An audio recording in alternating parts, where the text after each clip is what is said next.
And long overdue shout out to Zubair. He spent months trying to grab me this promotional TMNT poster from his local Australian Pizza Hut. That's what I Welcome in, dude. Just doing a quick pop-up. Hope everyone's having a good day. I'm not sure if we read that in the Discord server or not. Zubair, if we haven't, let me know. We'll get that out. You're an absolute legend, man. Thank you. But yeah, as you can tell from my amazing decorating skills, I got swept up by Turtle Mania back in the early 90s, and I've never truly recovered. I've been asked on many occasions to cover more of the comic side of things for the Turtles, similar to what we do with Sonic, and coincidentally, both properties currently share the same publisher, and occasionally they even share the same talent, as well as names of their furry female rebellion leaders. IDW Turtles is the new Archie Sonic, and we will cover all of that sooner rather than later. But before we do any of that, I think it's long overdue to talk about the very beginning.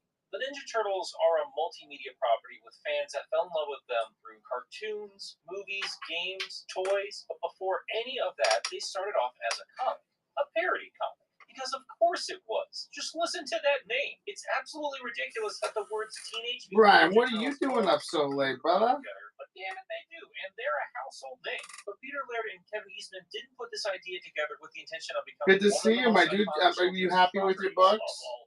This original comic wasn't even made for kids. This took inspiration from all of their favorite comic series back in the day. But Kevin specifically... You got your bonus Turtles #1 you wanted. If you're familiar with his work... We helped you fill in the Brain Thief. Then you'll see a lot of Ronin and Daredevil in the art and story. And you got a Jim Lawson you didn't have. I was so happy to send that to you, and I'm so sorry that I scared you there.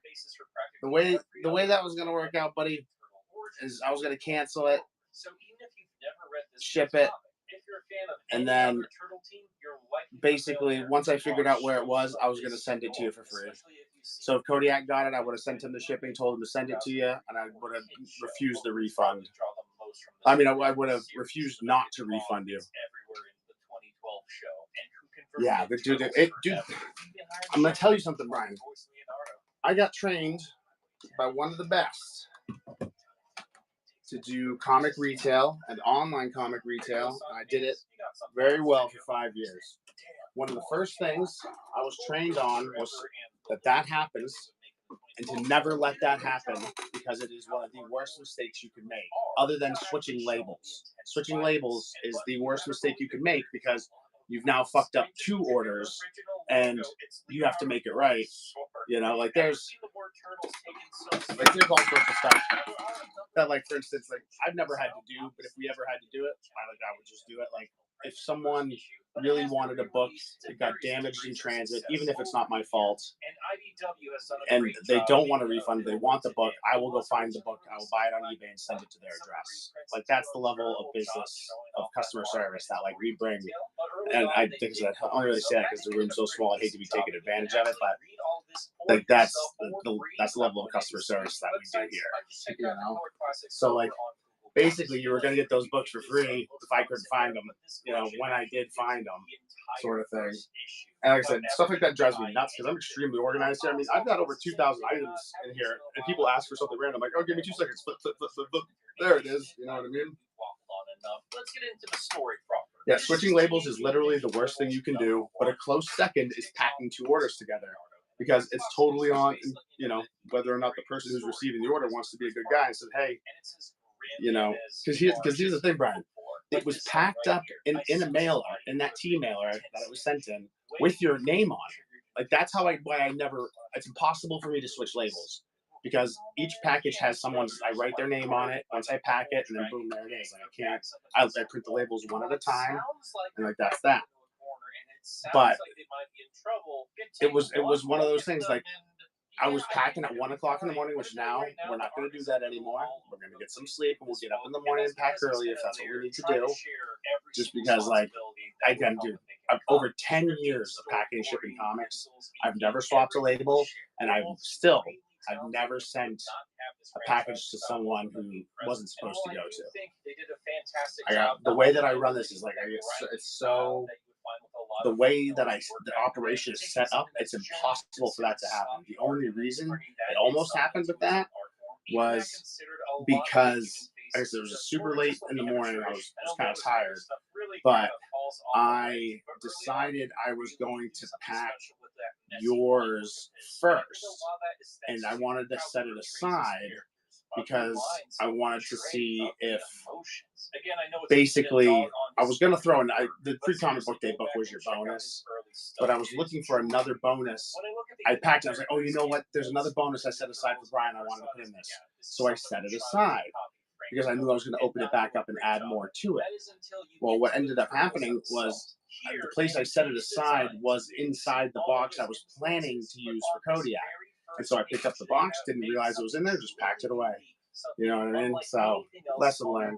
Even if this is a fairy book, you can tell a lot of love and care went into the designs. Because I usually do. I'll have like a box set aside that I'll put all the orders in. That's kind of like a box to contain everything so it's not flopping around or whatever.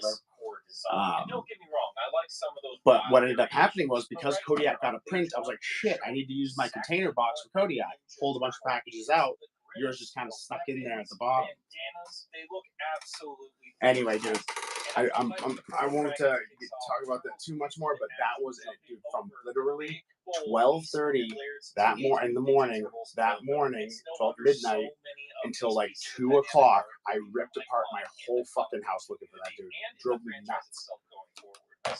Because I remembered very clearly packing it. Because as you saw, the Brain Thief is in Mylar. And it didn't really fit with the other books. I had to make sure that was going to ship okay. Anyway, there you go. That's the story. That was that day. Oh, so sorry to scare you there, but there was no shipping delay. We got there. This is not like Tyrell, good to see you, man. I hope you're doing well. Raphael just straight up stabs a always good to see a fellow Ninja Turtle. I count myself as a Ninja Turtle because I can't be in the rewards club. Or maybe I'm Splinter. I think we decided I'm Splinter. How dumb of an idea. Doing good, man. Decided to do a little. I slept this afternoon. I didn't sleep so great last night. Muscled my way through work today. And around 3 o'clock, I was like, blam, I'm out. And so I just woke up and I was like, let's do some turtles, baby.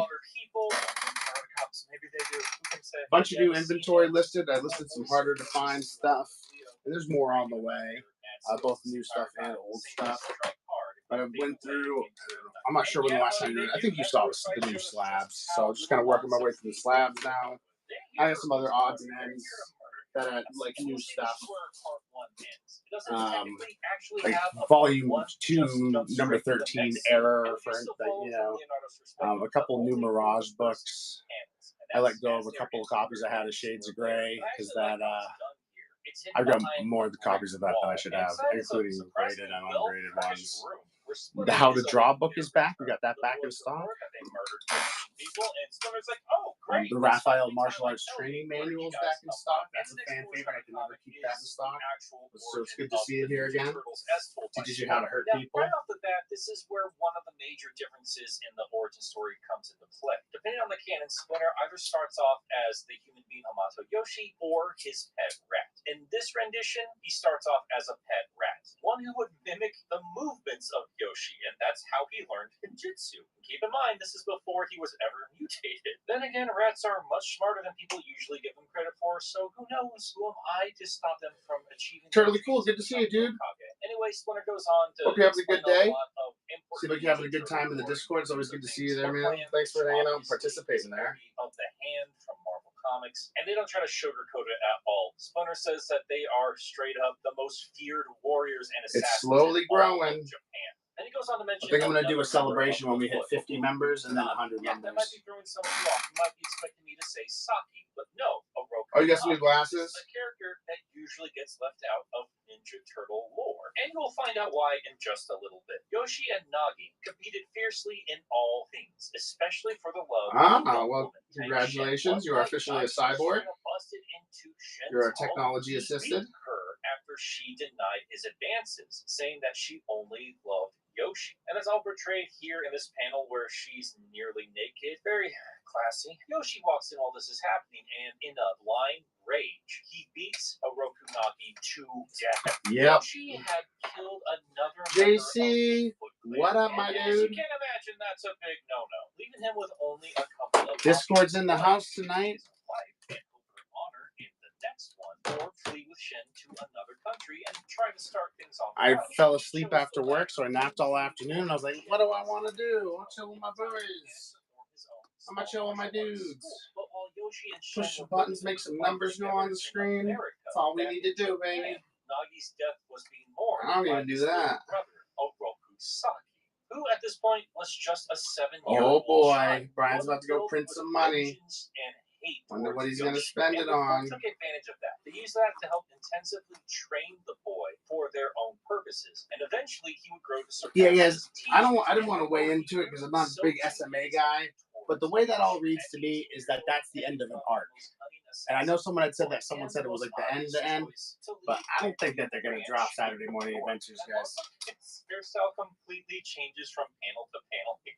But yeah, Saki took advantage of his newfound status and used the foot to start drug smuggling. It could be wrong, but I feel like it would be. In the name of the foot. And also it would say a lot more.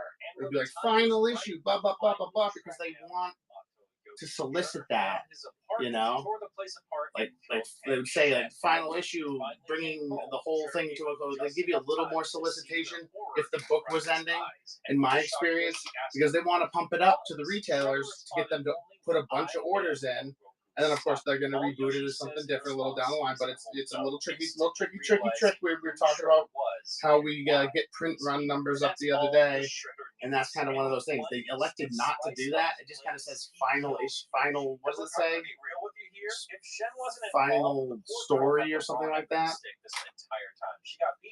Jeezy Choker, good to see you guys. But yeah, that whole solicitation in that IDW thing, yeah, I could be wrong, but that did not look like the end of SMA to me, guys.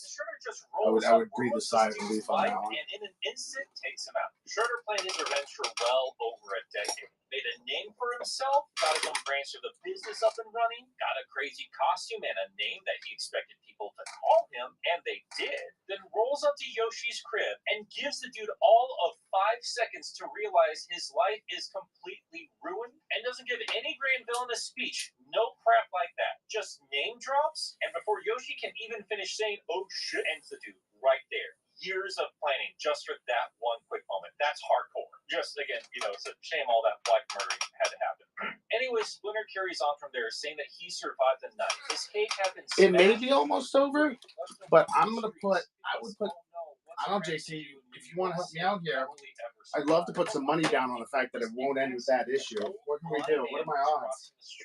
Almost hit by a giant truck, but at the last second, I feel like saved by a young man, and I feel like that's easy money, baby.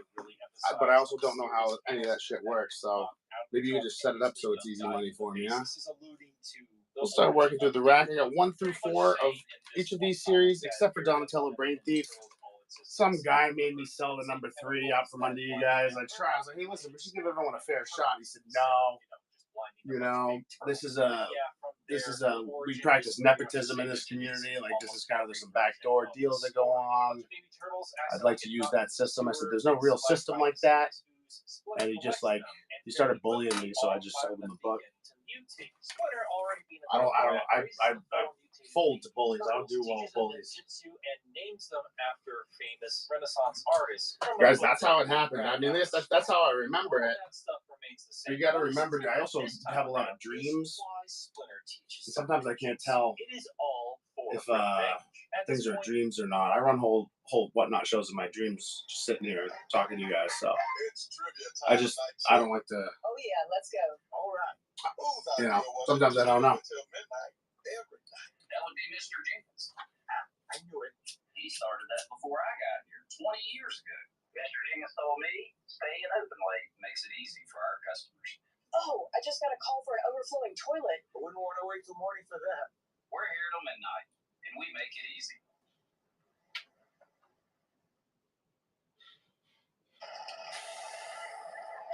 JC, that Talbot sketch on that shark issue, I don't often, I don't always react to your guys' stuff when I see it in groups. Like, I don't want you guys to feel like I'm stalking you all the time, but I see you, and I appreciate you, and I love what you guys are doing out there. I figure a lot of times, like, I'll just wait till I see him and talk to him in person about it, just because I said, I could spend my mornings. I was spending my mornings just looking to see what you guys were doing on Facebook last night, where you're posting around, what you're commenting on. Like I said, like you guys are kind of like my part of my Turtles news aggregate. It's like, what are the boys doing? You know? The view from up here is not bad. I will say that. When I say you stay on top of a skyscraper, you can see all the cracks on the way down. No cracks, boys. You guys are just a sheet of glass, you know? Just the job for him. Pure, he must ask them to do which no being should ever ask of another. intriguing, Ask it anyway. unadulterated turtle content for you guys. Appreciate you. Jarring shift in narrators as we are now following Raphael. That's why I made the Channel 6 channel in Discord. I was like, how can I give back?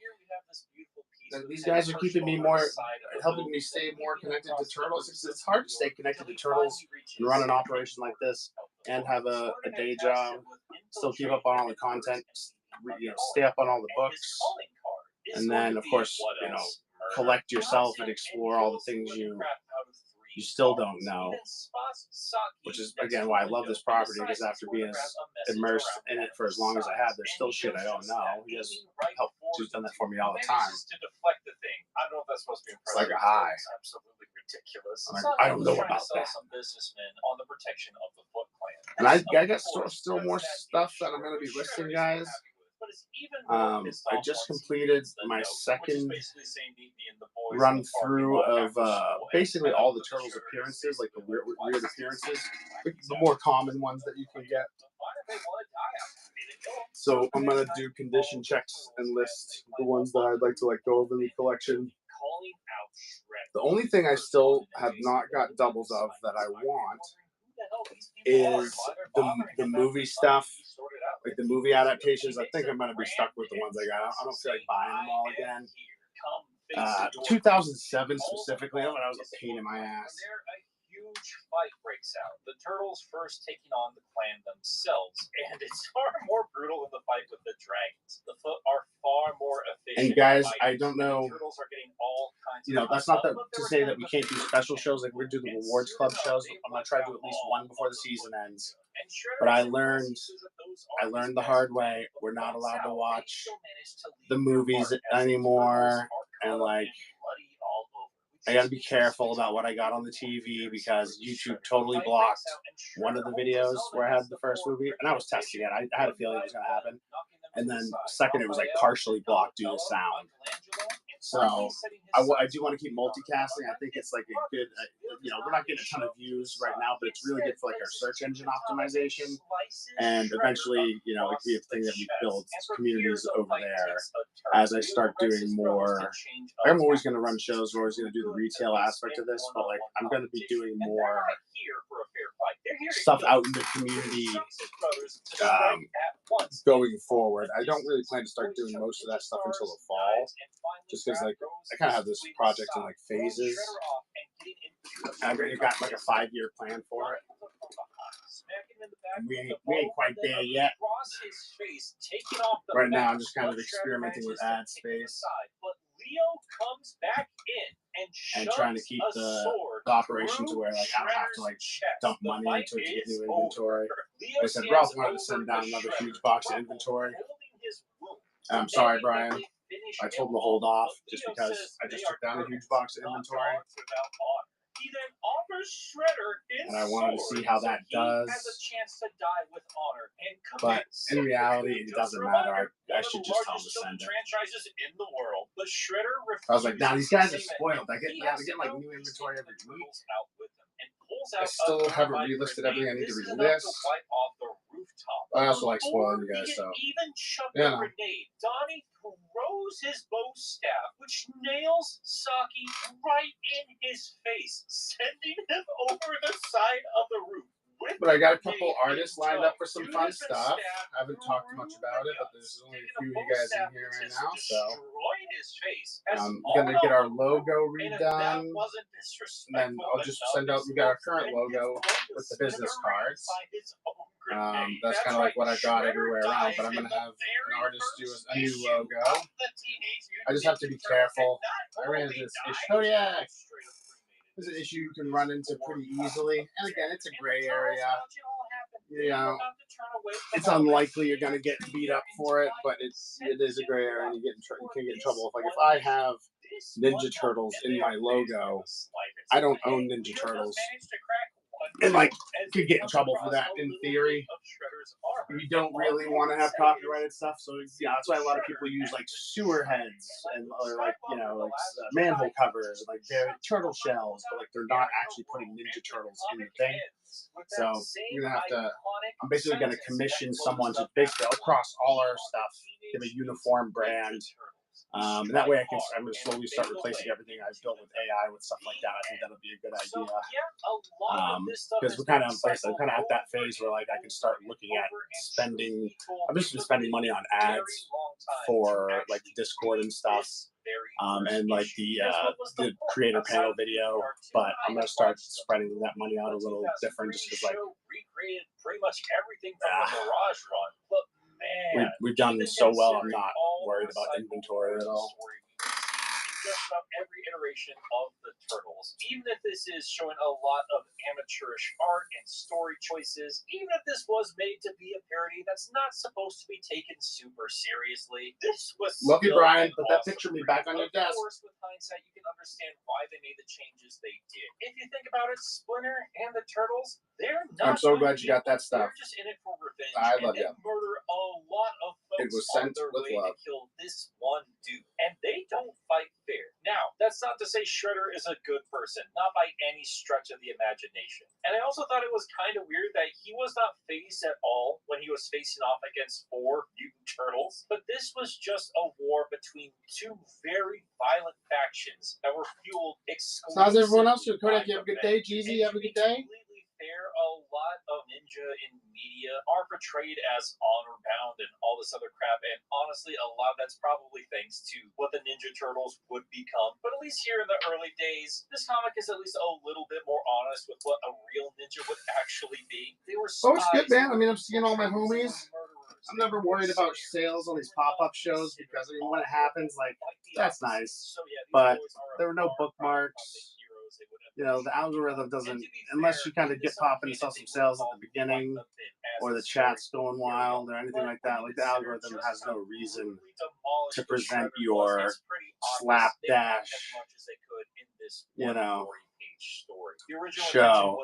And so if you don't have like a massive follower count, which we get, you know, over 1,000, that's nice. But next goal is 5,000. That'll be good. And 10. We'll do big celebration shows, even bigger if you can believe that. Celebration shows where we hit those milestones. But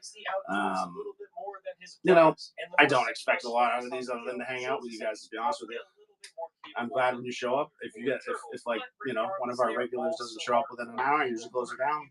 Even if I am selling stuff. From the far more refined personalities that would make these boys so iconic, but even lacking a lot of these ever important elements of the franchise. Yeah, my goal is to try, and I might be doing it a little too early. I've got a whole marketing strategy for this bad girl, and like my goal is to try. I've been trying outside ads, so I could probably get there at least to 5K if I wanted to. I figured out the trick, you know what I mean? But it's to me it's I don't know what the word is, hollow, where I could promote the show.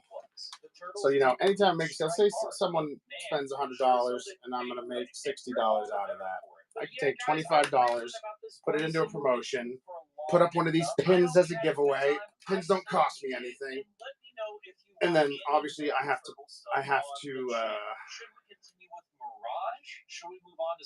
pay about like $4 or $5 to ship the pin. So I lose on a giveaway, I lose about $4. But at the end of the day, it's you're paying for followers because they'll come in, it's a followers giveaway, they have to follow to, you know. And then I figured out overdoing them enough, like what the percentage of retention is, you know, about roughly like 15 to 20% are going to unfollow you because they were just there for the giveaway. But the people who remain, I still haven't decided.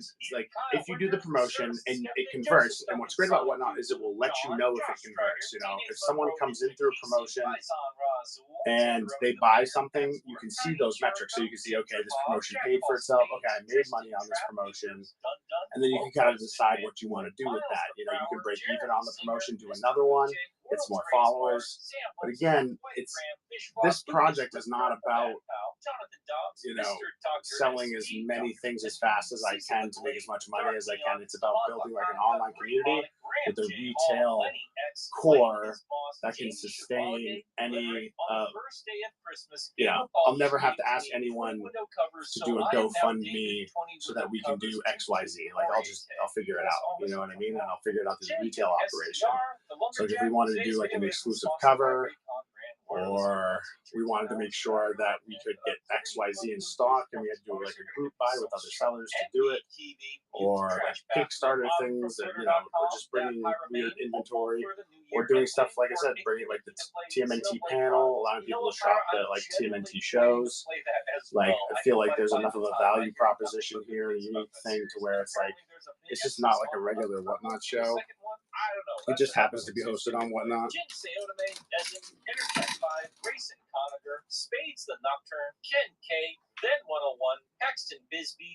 Yeah, the metrics, they're pretty good about that. You know, but at the same time, so I could probably, if I haven't looked at my numbers, but on average, if I did a followers giveaway and I put a pin up and I did giveies, we get around 20 to 30 followers per person. So it's like for $20 to $25. So that is about $1 a follower. So, you know, and if I did it more often and I changed, I mess with the metrics a little more, they'll put a little more money in for a shorter amount of time, maybe, at a time where there's no other turtle sellers on. Like, I timed it perfectly, which I've got the skills and know-how to do that. I just haven't pushed it too much. Then we could probably get to 5,000 to 10,000, like I said, by the end of the summer, maybe even a little sooner. That's just not what I'm building now. You know what I mean? I'd like to notify 10,000 people every time I go live, but it'd be awesome if they were all cool turtle fans, mature Ninja Turtle fans who understand like the mission of this as being like a chill community where like, yeah, you can shop, get some deals, you know, and be a part of the show. But that, you know, at the end of the day, if this ended up looking more like a Technodrome type situation, where it's like a community forum more than anything else, where everyone is welcome. And like I said, the retail operation was more just to support that part of it, which is how I built it. I'm going to keep pushing it. That's what I'm trying to do. I've got to be very careful when I drop videos I know aren't going to do super good. YouTube is very mean to videos like that. But that is enough rambling. That's enough behind the scenes nonsense from me. Yeah, so I've dealt with it a few times solo. Cowabunga, dudes and dudettes. I can do it. So I've been rated by SMZ. That was an 80-person, 90-person show, and I did a pretty good job retaining them through giveaways. And we got a bunch of followers. We made the jump from like probably 600 followers to almost 800 followers through that raid. So that's probably, you probably notice I'll always say, if you hear me say he doesn't need it, but we're gonna do it, that I'm about to raid SMZ. Just because I'll raid him 100 more times for helping me out like that day. Like, that sort of exposure is great. There's been some other sellers who've done the same thing, like, you know, for 20 or 30 people. So what I want, you probably heard me talk about this before, but I'd like to try to organize a raid train between all the sellers so we can sort of get that. But like, the kind of crux of that whole thing is trying to get someone like SMZ or East Coast Toys on board with it, so that we can kind of spread the follower count around, but also, you know, like expose people to different sellers that they might not be going to every day, and kind of give everyone an opportunity. Because the way that I'd like to do it is, once I get everyone on board, we figure out who it is, I'm going to create an ad campaign for it, and I'm going to push it outside of Whatnot to see how much retention or interest I can get in the raid train. That's going to be a big test, because it's not me promoting looking for TMNT, it's me promoting the raid tray. You know, so it's promoting all the sellers at once in theory. So here's the thing, and it's not, you know, things will change. I'm sure people will disappear. I fully expect that to happen someday. Someday, you know, we just might not see whoever anymore, and because they kind of fell out of Ninja Turtles, fell on hard times, whatever. New people will come in, and then old people will come back. You know, it'll kind of be that sort of. I've been running online communities since I was like 8 years old. It's something that I've always had a passion for. My first website was about a old show called Zoids. And then I ended up, like I said, my parents thought it was kind of silly until they realized I was selling ad space and making enough money to where I didn't really need to work. I was like, only 10 years old or so. So building online communities kind of in my blood. And then I worked for Jetpack for 5 years and I built offline communities. So I learned a lot there as well. So this is kind of been a lifelong passion of mine, building community, and like I do it in a very sort of but I sound like a fucking dingus, somewhat selfless way, where like I understand that it's not a community if like one dude rules it with an iron fist, and I try to build it in a sort of, like I said, decentralized way where everyone can contribute. If that's why the suggestions channel's there. If anyone has any suggestions like that. But what I'm getting at, Kodiak, is when I start to get to 50 to 100 people in the room, then I joke around, I fuck around, but I have tapped a team of moderators, of people that I trust and I think understand what the project's about and have good customer service. Good customer service. How do I put it? Voices, like they're positive people. They know that the project's about positivity, and they know enough about whatnot to understand what's sketchy and what's not, and they understand that I would never. How would I put it? Be upset for anything they did or didn't do, as long as they had the best interests of the Looking for TMNT project at heart. I've tapped a team of, let's say, I would say roughly 4 people who I thought would be good for that. I've slowly, what's the word? Is it groom? I've slowly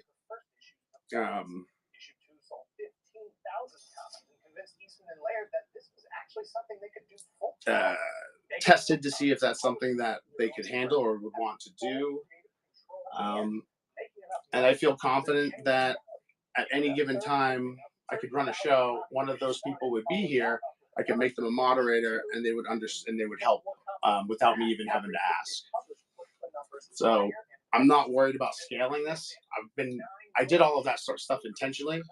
Yeah, the mod thing, we joke around and you guys never have to do anything. I would never expect you to do anything, or I'd never get mad at you for not doing something because I have no expectations of you. But you guys are great people and you know what to do already. You know what I mean? If I miss a question, you point it out to me. If my announcement goes stale, you put a new announcement up. I don't ask you guys to do any of that stuff. You just do it. So I'm not, there may have been a time I was like, oh, how would I do this if I scaled? But I think I've set up such a solid foundation across the board, again, not to toot my own horn, that this thing is going to scale perfectly on its own. Totally cool.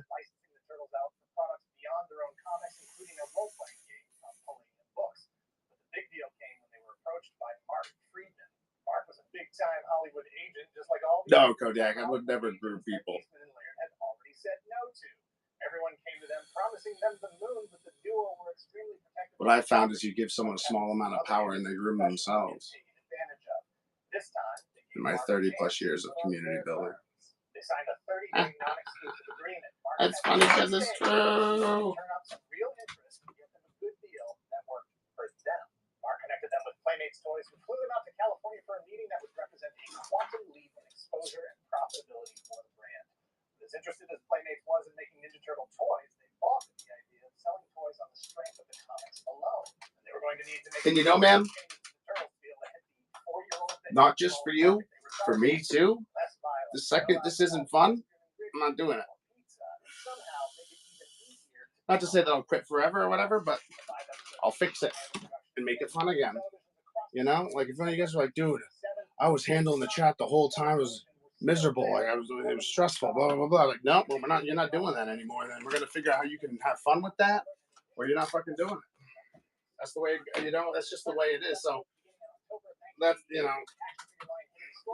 that's why you don't see me really looking for mods, because I have a group of dudes who I don't even make them mods every show that I gave that power to just to see what they would do with it, and I was impressed.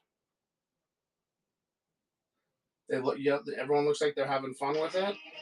Like even JT's little faux pas there. I mean, what did I say? What did I do? Really, at the end of the day, I said you're a naughty boy. I'll let you know when you can have your mod powers back, and then I gave them back to him the next show. You know, but it was not. It was funny. It was funny. I think that was fun. That was fun. And what happened to me at the end of the day? I restarted the show and lost some bookmarks. Oh well, you know what I mean? Like, you guys are way more important than fucking 100 bookmarks. I think it was only 20 bookmarks. Fuck. It's really cool. We just like when you can pop in when you can. Don't ever worry about that stuff. Kodiak and I are just chewing fat, man. This is nothing. Don't worry about any of this.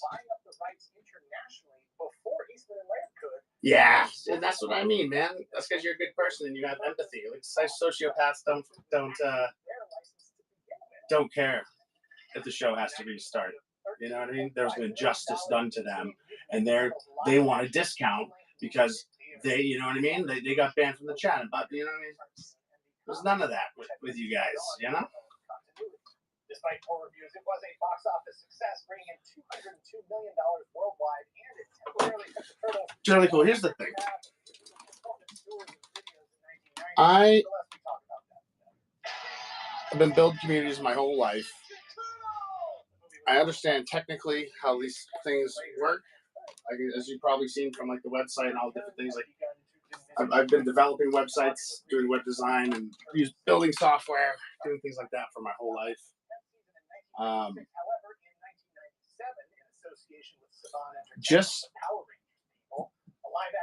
I am here to do all the things I just said I'm going to do. Build a community. I think it's more important that it's a Turtles community first, and that we have the retail operation to be able to do the things we want to do, like grow the community, promote things we want to promote, including each other. And yeah, that being said, from a whatnot standpoint, if people are in your chat and chatting, whether they're buying things or not, the algorithm takes that under consideration and places you based on that and other criteria, like whether you're selling stuff, whether, the thing that someone is searching for meets the criteria. But I would be just as happy having 20 dudes in here, never buying anything, but always engaged in the chat, because it's like I said, it's a win-win. Like, it's a net positive. I'm never going to be upset at that because it does help the channel. They may not realize it, and I frankly don't care, because I would foster that even if it didn't have an effect on the algorithm, because what's the point in having a social TMNT store where it's just me fucking talking to myself the whole time? So anyway, what I'm saying is, anything you do, when you chat, even in the Discord, but when you come and chat in the whatnot, do things, whatever, it helps. So you can do no wrong in my eyes. I love you guys.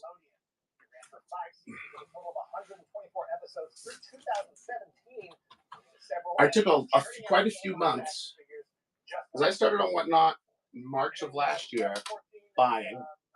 I decided I was going to sell after about a month, but I did not start selling, so that would be May. I did not start selling until July, and I test ran with all the non-turtle stuff I had in my collection, figured out how to do it, and then started with the turtles in September.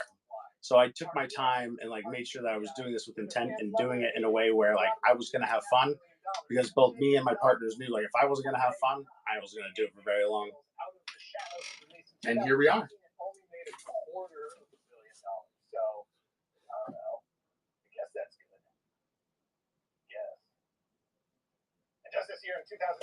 Yeah, that's very true. And I'll be honest with you, man. I do feel pressure to run things. I'm not kidding when I say I'm the worst. I think I'm the worst seller on here. Like, we do good sales wise, but like, I could be better about making us more money. And I say us because, like I said, most of the money that like, I don't like go and buy shit with my whatnot. My whatnot money is separate from my day job money, and it goes right now. Like I said, it's going into a lot of ad campaigns on social to try to grow our social, grow our community outside of whatnot, and then funnel people into whatnot. Hopefully, have again more people chatting and that sort of thing. I had to set up the multicasting. I had to buy what we needed for that. It was just an iPhone. It wasn't a big deal. But I basically had I still do have a laundry list of things that I'm accomplishing to grow the community, so that hopefully we have this big honking group of cool turtle people around the retail operation. Like I said, some will shop, some will not, but they all will have a positive effect on growing our community, whether they like it or not, really. Because again, it's kind of the way I set it up. All right, I think we went through. Oh yeah, we got a few other newbies. Learn to hurt people with size. Many fans believe that it is still the peak of live-action Ninja Turtle representation to this day. The crime wave is hot. Oh, you mean the Wrath Bad Moon Rising?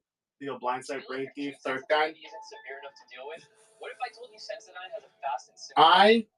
I'm going to tell you a secret, again, because you know what's funny? I always say, oh, it's just us. This is multicast, so anyone can watch these and be like, learn all my little things my little secrets that I don't like to say because I'm worried that I'm going to offend someone or something. Those are getting reprinted. I'm going to keep my one copy of each, but now that I'm pretty much, it's confirmed they're going to be reprinted, the veneer is off for me. I priced them accordingly. I don't give a shit if they ever move. I'm open to negotiations on them because they are still going to have a low print run. They are still hard to find, but at the end of the day, I can see the bottom dropping out of those. I'm sure you're about to tell me that So if someone wants to buy them for the prices I got them for, that's cool. If it were me on the buyer side, that would be my whole shtick, you know what I mean? I would be like, yeah, but they're going to get reprinted, so no one's going to want them again. Unless they're like completionists. It's going to be a very special type of person in the market for those now. That's why Brian asked me what my price on the sets were, and a lot of the sets were, and I was like, yeah. Like, I think it was Third Kind, or maybe it was Brian's site and Raph. I was like near $500 or $400. I can't do the whole thing. It's too grimy. I need to be more concise with this plot. Because at the end of the day, man, they look great on the shelf. I have not any sort of rush to sell them. But I am like open to offers. If someone offered me like what I thought was a reasonable offer, because some of those you can't find a lot of comp references for them right now. So I kind of price them based on what I've known them to go for after having to search for them for so long. But I wouldn't be surprised if there's a little dip here coming up on those books. Crew! Dude, it's so great to see you, my man. Thanks for fucking hanging out, dude. Yeah, I got doubles, and I was just talking about that. I got doubles of all of them now, and they're gonna be they're gonna be reprinting them, so they'll drop eventually. I don't think they're gonna drop right now, but over the next like 3 or 4 years, I think that those will probably, figure out how to live as otherwise normal teenagers in a world that at least partially now knows they exist. I have them listed for $1,300. 1984, Kevin Eastman and Peter Laird created and published the first issue of Teenage Mutant Ninja Turtles through their own company, Mirage Comics. Oh, word, yeah, 1,300. So what is that? So it's going to be 12. Hold on. You could actually find one to purchase. In 1987, Playdates Toys licensed the Turtles for a line. It's going to be one something per book, right? Yeah, 125 per book, 115 per book. By an incurable case of turtle madness. Comics, toys, cartoons. Yeah, so that's 108 per book. Thanks in no small part to Easton and Laird's agent and business partner, Mark Friedman, from fanny packs and everything. Hey, Milliboo. Yeah, that's the martial arts training manual. That teaches you how to hurt people. They weren't joking around with these. So, well, I'm using a calculator over here, man. Don't mind me, but so live action movies are the height of 20th. I bet you I'm average around there because, like, I've got Wrath, Bad Moon Rising. Those are all I think under 100. I think that book's a lot more common than people give it credit for. Blindside, not so much. I think I've got 125 on most of those. Brain Thief, same sort of deal. And then Third Kind, I think it's a little bit over the place, but most of those are over 100 per book. But I just tell these guys, like, I'm not super firm on the price. If someone was like super, up on top of their stuff and knew they were getting reprinted and wanted me to budge on them and was going to buy them all or spend a good amount of money, like, I'd be well. But at the same time, I think they look great on the shelf, don't you? You're practicing math, like you doing some college level math?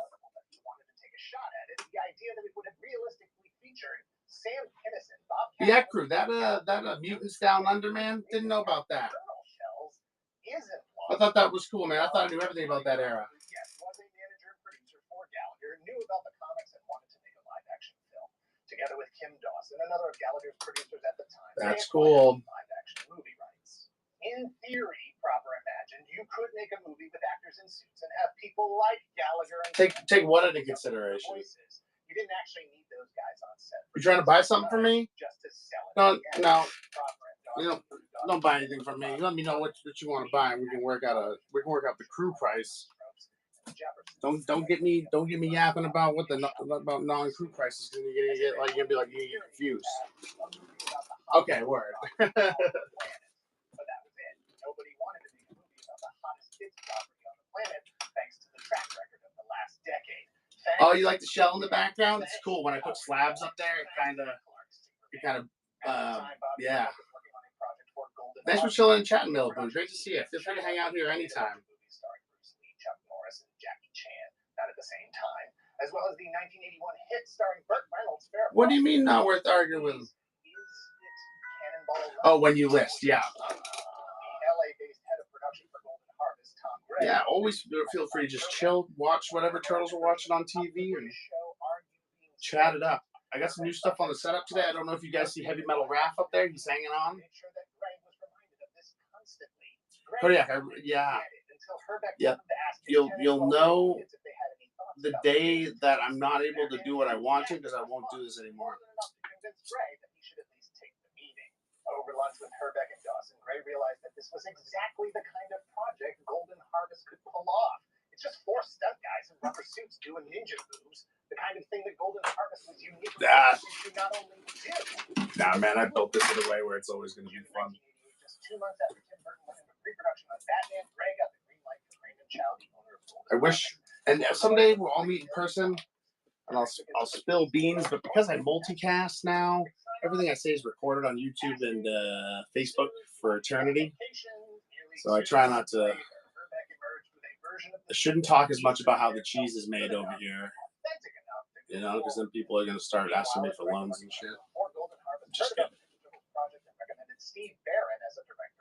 My hardest turtle piece to get. It was Michelangelo the Third Kind, number 4. I have another one, so that's not the one I'm selling. But it was so bad. I ended up buying multiple Michelangelo Third Kinds of almost every issue because it is so hard to find those issues in any sort of good condition. Don't know why. Makes me cry. That rhymes. Don't know why. Makes me cry. Something tonally like Ghostbusters. Barron convinced Eastman and Laird that he was the right guy to direct Damage the book movie side. by taking their I'm done. comics to I'm not them poet. and saying essentially, look, this right here, this is the movie, pointing to specific scenes in the comics that he wanted to use. Eastman and Laird loved it, despite the fact that it This book will teach you how to draw turtles. It's in great shape. A lot of these Solstons are beat up. This one's pretty good. But I thought I might check it out, learn how to draw turtles, open it up, and oh yeah, no, I'm not an artist. The end. I'm not gonna do this. Barron knew he was going to need the best puppeteers because the suits the actors were going to wear as the Ninja Turtles were going to need more range than just ninja kicking and ninja punching. They were going to need ninja emoting. The Ninja Turtles needed to be relatable to be real. They needed to have believable expressions, to be able to communicate emotion without speaking. But they also needed to look good speaking. Along with his portfolio of music videos, Barron had directed episodes of Jim Henson's The Storyteller, which showcased the Henson Company's fantastic all the spam. but also allowed In the Discord, that wasn't spam. You were sharing your collection. Stop saying that. You apologize for that for the last time. You send us, we've told you time and time again, you are most welcome to share your collection in the Discord. We're there for it. We love to see it. And we don't want you to ever feel like that's not okay. It's a safe place to, you know, a lot of us, and this may not be the case for you, I don't want to assume, but a lot of us don't have like turtle people in our daily lives other than our poor girlfriends that we subject or friends that we subject to our turtle fandom, that we can show that stuff and have them appreciate it and understand why it means so much to us. So that's where we do it, is in the Discord and during the shows, and like, you know what I mean? So like, don't ever be ashamed about that or ever apologize for any of that shit, because that's like going to a therapist and like apologizing for telling them like, you know, why you're not feeling good. It's not, you know, don't do that. You pay them for that shit. $3 million they had was about what it was going to cost just Small little Raphael 1 postcard size. Oh, you're talking about this. Here's a fun thing for you if you don't know about it, man. I'm going to go on a thing. Crew set me on a thing. So this was sent to me by our good friend,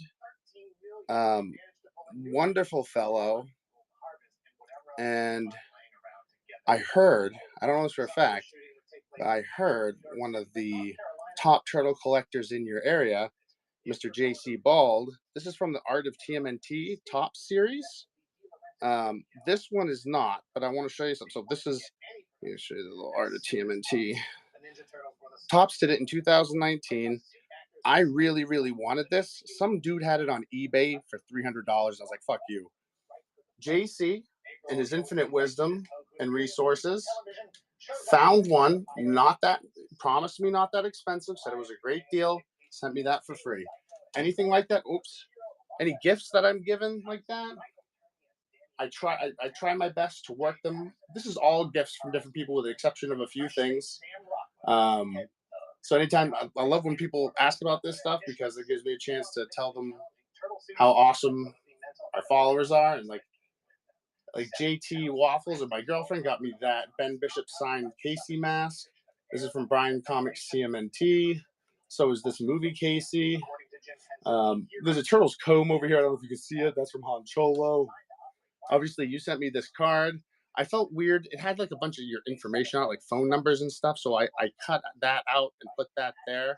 But you've since sent me a sticker that I'm going to replace this with. I just haven't gotten around to it. And obviously, Pyle's sticker, Billy's Comics. This is one of my favorite girls on here. But also, here we go. You asked for it. What they did with that trading card series was really cool. Now, it wasn't necessarily that one, that Casey Jones. But you may know this about me. I have a little problem with the second print of that book. So I got this graded. This is the second print cover, right? Same thing, the same series. But what's cool is some of them, they individually numbered. You see, that was 98 and 99. So you can find these relatively cheap. You just got to kind of like this one's graded by some fly-by-night grading company. Like, it's cool. Like, it's an I know. They tell you what was good on it and whatnot. But I would much rather have this CGC'd. But because I don't think the grading company that did it is even in business anymore. But the price was right, man. I think I paid $25 for that on sale on the Bay last year sometime. And like I said, that's my favorite cover. Second print Wrath of the entire Ninja Turtle series. So I had to have it, especially because it was individually numbered. It's my story, man. You asked. Katzenberg liked it. He didn't like it, but he thought it had potential. He suggested another couple of weeks of editing, come back and try again. When Barron brought it back, Katzenberg JC is a stand-up guy, man. Yep. He's good people. I would do anything to help that dude. No problem, Miller. To say that Disney would love to release the movie if they wanted to make a deal. Gray thanked him for the offer and in no uncertain terms said, I think we're going You just read all 4 Brain Thieves. How'd you do that? I thought you were struggling to get number 3. Editor Sally Maggie left as well in a show of solidarity with Barron and Fields. I don't understand. Release, as they say. Did some hero come into your life and make that possible for you? I wouldn't know. But man, I couldn't be a hero, baby. I can give away a pen. Oh, yeah. I'll stand by you forever.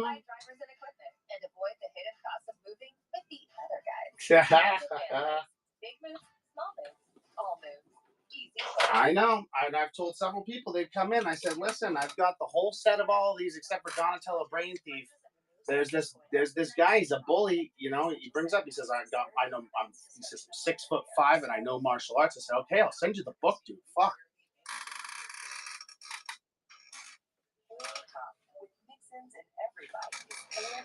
Brian, I'll send you the book, man. Don't get violent. Yeah, that's what he does. He doesn't threaten you. He just tells you.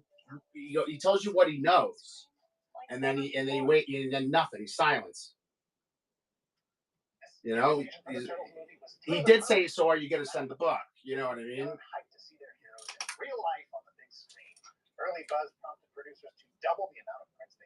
He said, I know Taekwondo. I'm like an expert at Taekwondo. I could break you in half.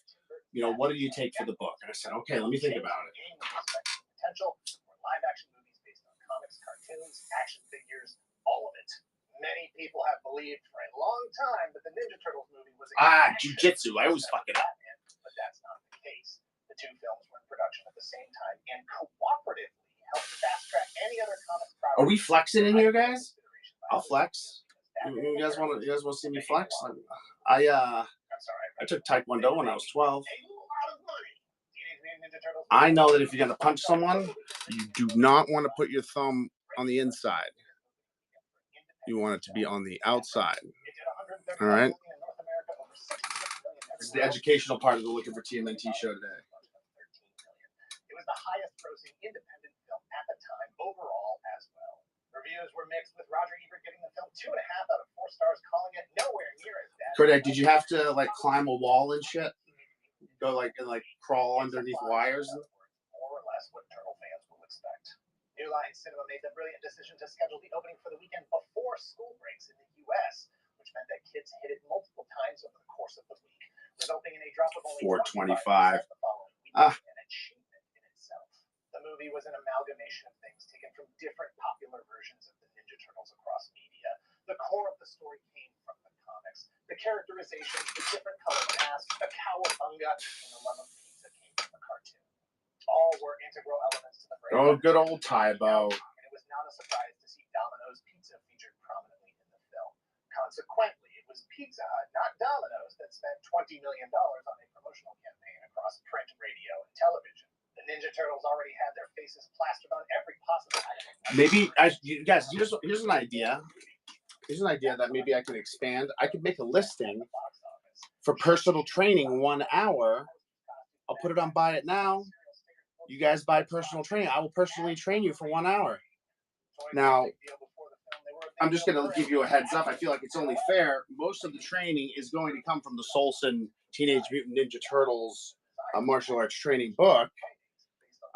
So, I mean, if you own that, perhaps you don't need it. But at the same time, I think I bring an energy and a effervescence that will be good in your lives. You know, $1,000 an hour sound reasonable to you guys? Then, like, of course, we'll get you guys doing workout. I'll be remote, and I'll, be like, good job, you're doing great. Everyone loves you. You deserve love. Wow. Super job. you're gonna do the things you want to do. You know what I mean? I think that's worth it. Tag dodgeball. I think that would be pretty cool, guys. I don't think anyone in the world has ever done an official like MMA because we did all the Solsons. It's technically mixed martial arts.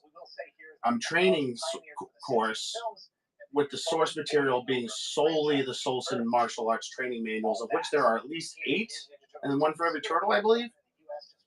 Yeah. I think that's money on the table, boys. I'm gonna set the listing up. A few faces from the first film were missing.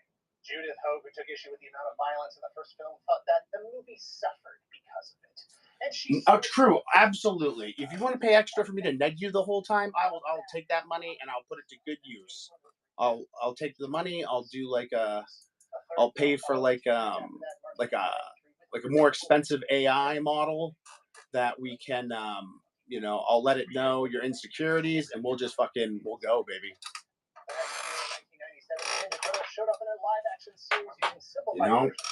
Like obviously I'll bring my fire, but we'll also back it up with some AIs that can really hopefully tear you down.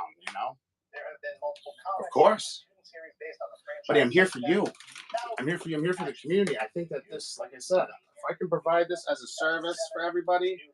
Did I fucking run that? I hate when I do this. Yep, I did. Oh, here you go, guys. You want to play? You want to play Make Looking Sad? Don't buy that. You guys don't want that. You know why I'm letting that go? That is in perfect shape. I mean, whatever. It's terrible shape. I wouldn't even fucking I spit on it the other day on accident. My hands got sweaty when I checked the condition of it. It's got all sorts of sweat and kind of smells like farts. But I was gonna bring that up to get signed by AC Farley. I got so focused on you guys, I totally forgot to bring it. So now I've got this third copy that I was gonna have AC sign. I'm not gonna send it to him because I'm not gonna get it back for 4 years. That's a joke. Don't tell him I said that. So I figured, why not let it go? I have 2 others in perfect shape. That one smells like farts, so I'll let it go. Don't message him. Dude, give me fucking. It's the last thing I need. I love AC Farley. I think he's a cool dude. He's one of those dudes that's he's from a different time. He's a kooky dude, which I love kooky dudes. But I don't do business with people like that generally. 48. And that's just nothing against them. Just don't like tying my money up like that. If I can help it, I like to keep things moving. Brian, bye-bye. Yeah, remember, guys, it smells like farts.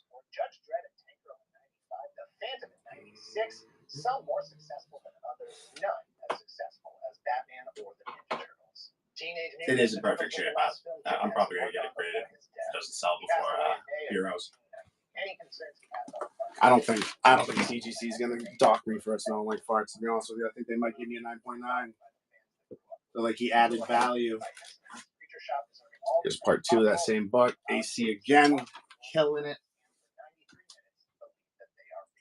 This seemingly impossible task helped legitimize the entire genre, if even for a short time, in the face of previous. Hey, I'm not gonna be weird about it, but I heard in Japan, I could be big in Japan. That's all I'm saying. I might have found my niche. This is the risque. This is a little risque. This looking for TMNT show today. It's the late night version. We don't talk like this on a Saturday morning because of the kids.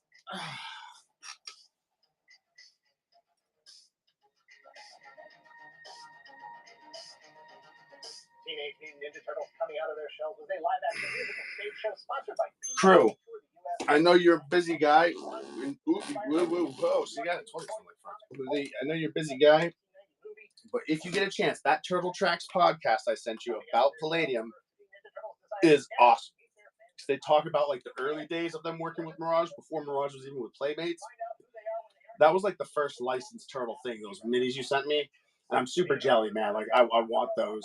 Like that's a long term in the packaging like that. It's a long term goal of mine, and I'll get them eventually. But it's one of those things that they're super cool, man. Do it, man. Turtle Tracks is a great thing.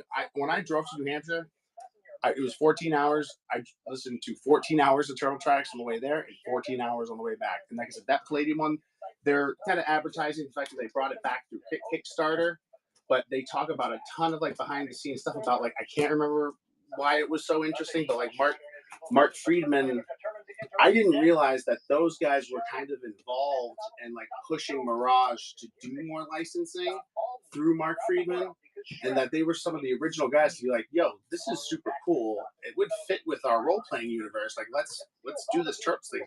And like I said, the Playmates toys weren't out at that point. Like, it's pre-everything. Like, it's Mirage basically working out their first ever deal outside of just printing the fucking things. It's pretty cool. Hope you dig it. But I appreciate you sending me all that stuff, man. I love those books. Transdimensional was like one of my favorite turtle covers of anything of all time. Singer and dancer who had performed in shows like Grease and West Side Story. Nelson was a musician and composer. As Dejan told the story in a 2020 article on GameSpot.com, he wanted to do more than just be in shows. He wanted to make his own shows, saying, quote, I wanted to be more than a dancer. Yep, absolutely. And I always thought I had an aspiration for a bigger vision. So I had most of those when I worked at the comic store, when I worked at Jetpack. I did not have that Down Under. I did not have After the Bomb. One of the other was like Roadkill or Road something. I did not have that, but I had Turtles, obviously the other Strangeness, Transdimensional, and a few others. And it used to play, it wasn't perfect, but it used to play, they had this game called Heroes Unlimited, which was basically their main bread and butter role-playing system. And like I had a guy who really liked Heroes Unlimited, but no one really wanted to play the Turtles RPG with me, so I was able to run a few games of kind of both, where they could use their Heroes Unlimited characters, and we had to make some like adjustments and shit. But so I've only ever like half played it a couple times. Man, that's one of those things that using the Looking for TMNT community thing, like I would love. We could do it online, man. Like, so we set up in the Discord. We could set up like I can turn the video on and have it all set up, and we could do role-playing games. We could play Turtles role-playing games eventually. JC and I have tested some stuff with like playing Splintered Fate during the show. Like, I'm gonna fucking try to. Obviously, I'm gonna keep selling stuff, but I'm gonna try to. I've been working to try to position it more as a community as opposed to like retail, because we do well enough with the retail. If that changes, I'll work harder on the retail side. Screens like role-playing game screens, you mean?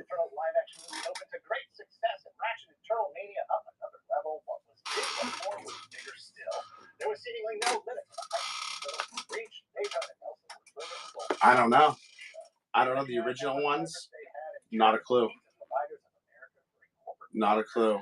I suspect. I mean, it did okay. I don't know what the print number ones were. If you listen to that Turtle Tracks podcast, I bet you they talk about the print run numbers for the books, initial books, and how they did. But I don't know how much of that stuff is out there. I know they just did the Kickstarter, reprinted it, so a lot of that material is the content is now out there and easier to obtain. But they didn't do it for shit like the under, the Australian one there. I don't think they reprinted that one.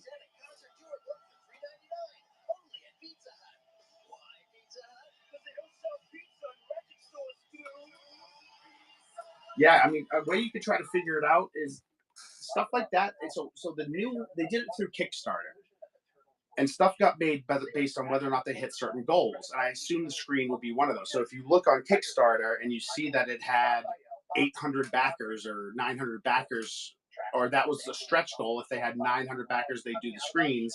It stands to reason that they probably made 900 to 1,000 screens because it was a Kickstarter goal and they weren't planning it for general retail. Now, if Palladium's selling it on their website, God knows. a high-profile appearance on the Oprah Winfrey Show in November of 1990. While it was most Dude, do you still have those lead turtles? Maybe I misunderstood. Did you sell those lead turtles, or did you sell them to a guy? Oprah asking the questions everyone else was afraid to ask. Don't put them in your mouth. They make your brain go funny. Oprah, I've been trying to talk her into an interspecies relationship for months now. And she won't do it. Of course, Kodiak. Good to see you guys. I was just here to say hi anyway. Appreciate you. One of the questions that Dejan and Nelson anticipated getting from audiences was, if Oh, cool. are indeed turtles, then where are their shells? Not just a clever name for the show itself, coming out of their shells referred to the fact that the costumes didn't have shells. Those are cool, man. Like I said, you can feel free to fact check me once you listen to the Turtle Tracks or do your own research or whatever, but I'm almost positive that is the first licensed Ninja Turtle anything. So like Dark Horse approached them before I think they had finished issue 2, or maybe shortly after that. Yeah, and just a heads up, that's not. I'm pretty sure that's not Dark Horse Comics. It's a different company, Dark Horse Miniatures. Similar name, but not Dark Horse Comics. Directed by Thomas White, produced by Dejan, Nelson, Lieber, White, and Adrian Selby. Dejan himself was the singing voice for Raphael. Sorry, vocal coach. Nelson. Just curious, do you know what he paid? All of the singing and dialogue was pre-recorded and synced with the animatronics in the costume heads. Everything was choreographed, including pauses that allowed for audience members to respond when the turtles asked a pre-recorded question, all in the service of I got 1, 2, and 4. The tour officially kicked off in September of 1990. If you need them, just let me know. We'll cut your deal, man. Simulcast on pay-per-view cable stations. That performance ended with a list of tour dates where the turtles. What do you sell them for? I can see if I can make it so you make room on it. If you want it. Live with Regis and Kathy Lee and Larry King Live. 1991 saw the addition of international performances including Mexico, France, Sweden, and Argentina. I already took care of Brian. I got him his number 3. He's good. Delivering a new jolt of turtle power for the tour. In May, a second company began touring Six Flags amusement parks. In September, the final U.S. performance took place at the Saratoga. What do I have for it? What ones do you need? If you weren't around to catch the tour live back in the 90s, or you want to relive the experience to convince yourself that it actually happened, the Radio City Music Hall debut performance was released on VHS. I got them all for $125. Let me know what you think you'd sell them for. Then I can try to make it so you have room because I know you're looking to resell. But if not, dude, don't fucking worry about it. I'm not, no pressure, man. Look for them. Find them. Great. If you wanted to buy these and try to make room on them, that's great too. I'm not in any rush, or I don't give a shit if I sell them. They look great on the shelf like that. Once again, produced by Steve Lieber and Someday, man, I'd love to fucking have a booth like yours. Like I'm super, I won't say jelly or jealous. I'm happy for you, but it gives me something to aspire to. Looking at your booth, man, so much cool stuff in there. If I walked up on your booth up here, dude, like you'd be fucking taking me out to dinner because I spend so much money with you. You fucking, you know what I mean? Like it's one of those things. I'm like, I know I gotta watch it because I gotta be moving soon and shit like that. But once I'm in like a square spot, I know what I'm working with money wise. And when you're kind of sick, when everyone's kind of picked through your shit and you're kind of sitting with what's left, you're just gonna fucking buy it all, man. If you want to do that, but I figure I'll let you do your thing for a couple of years or whatever, and when you're all done, I'll buy the dead inventory, see what I can do with it. Childish, awful, or 2020 NECA toys shocked the world with a San Diego Comic-Con exclusive 4-pack featuring the turtles in there coming out of their shells. Costumes, all 4 7-inch scale turtles with their signature outfits. Gotcha, Fox. Yeah, unfortunately, I've got a First Comics that does some collect some early Mirage, but I don't have any trade paperbacks that collect Tales. Reviews in 2024 don't affect box office sales in 1990. The Getting Down in Your Town tour. Yeah, dude.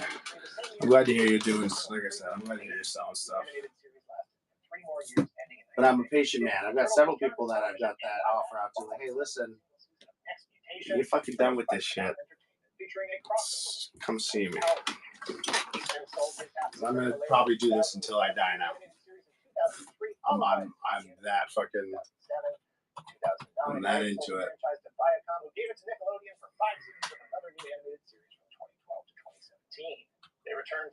Yeah, Soul's Winter, Shell Shock. You got Shell Shock? Not sure if you know about that one. There you go. That's a good one to get early.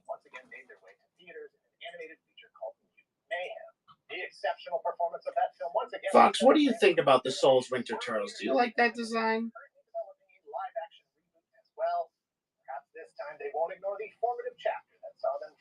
You do like it? It's interesting. At first, it really like the hardcore beak action, and I was like, that was really what threw me off. But it's grown on me quite a bit. I've been rereading Volume 1, about halfway through the second omnibus, and I just went through, and I was like, you know what? Even though this whole like weird ghost crow shit, fucking god shit is weird as hell, and I'm still not sure I'm ever gonna understand it completely. Like, this is a pretty cool thing to have in the Turtles, stable.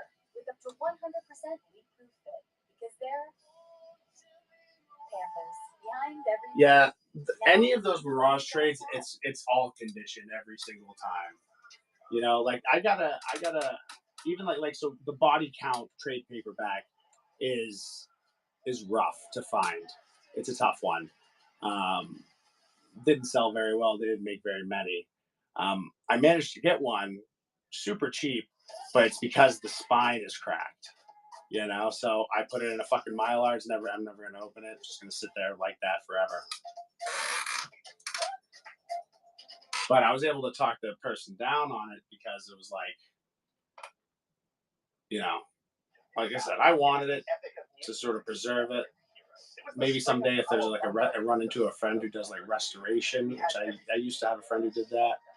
I would do that, but you know, I'm kind of just, it's one of those ones like I got the one I got, that's great. If I see one in better condition, awesome, and then I'll sell the one with the spine crack with description notes and all that.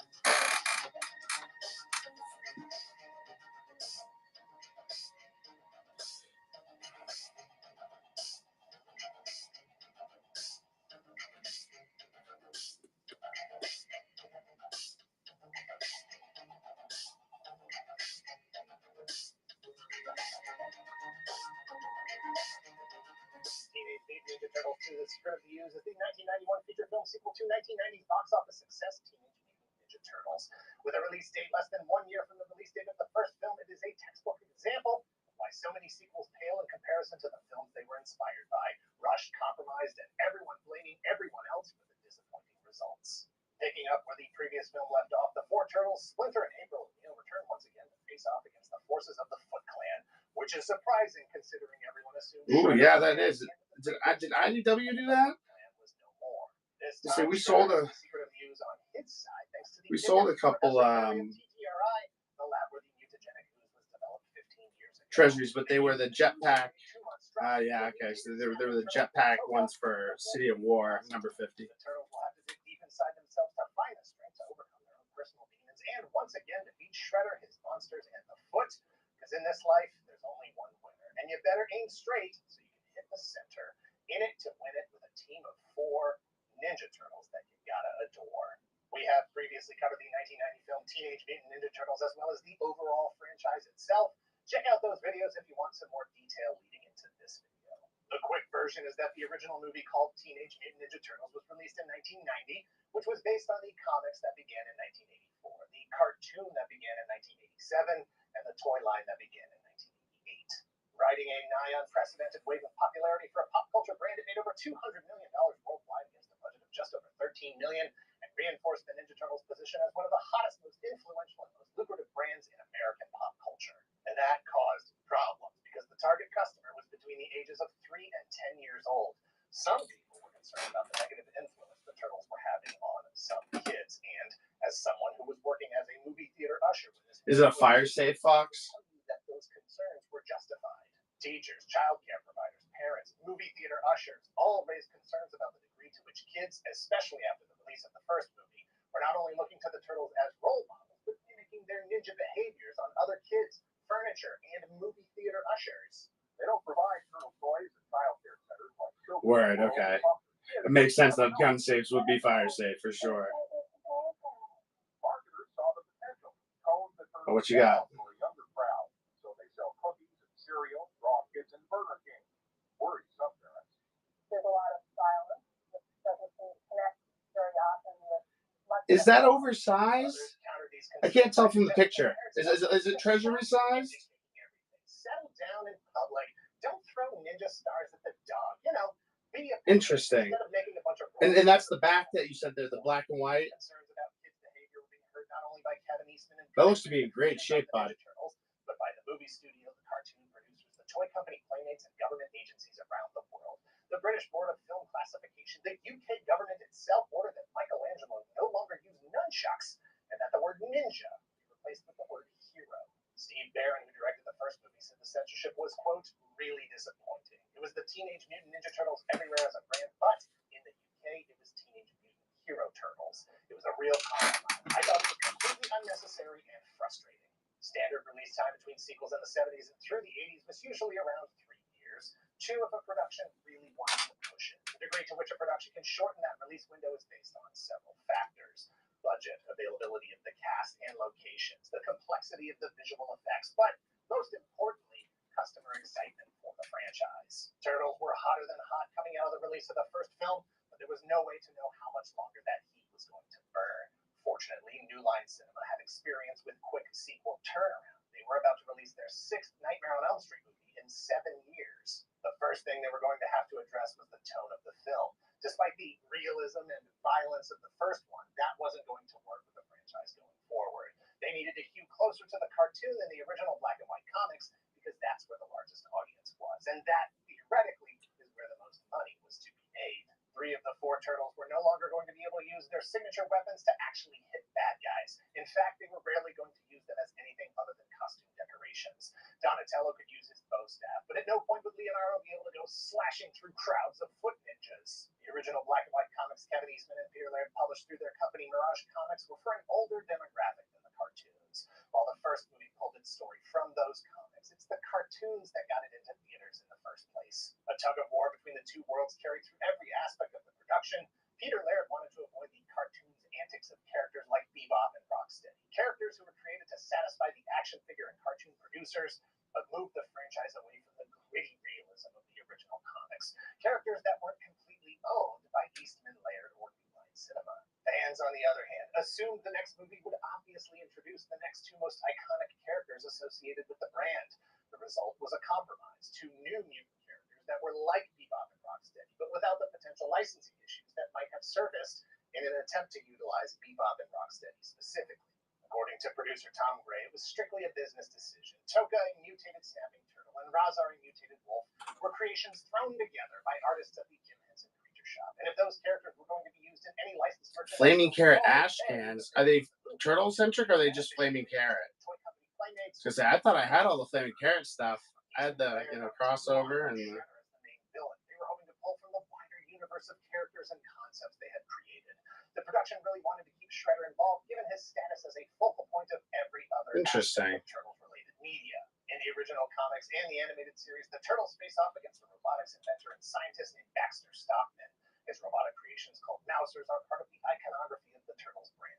The producers of the film thought building all those robots and shooting those kinds of scenes sounded expensive for their budget and time-consuming, which they could afford even less. Bringing Shredder back was way easier and cheaper. Any scenes that might have originally been intended for Baxter were changed to Professor Perry. Time and budget rule all things, and nearly all of the changes made to what the movie could have been are tracked back to that. A 3-movie arc could have seen the second film introduce Baxter Stockman, who would reveal that the secret of the ooze was that, just like in the comics, it was created by an alien race. It could have set up a 3rd movie seeing the introduction of the aliens with their robotic bodies and alien cockpits set into their stomachs, and of course the iconic Krang as the final big bad villain of the series. Like the comics, kick the Turtles out into space, bring in the Triceraton aliens as well, and maybe even Fugitoid.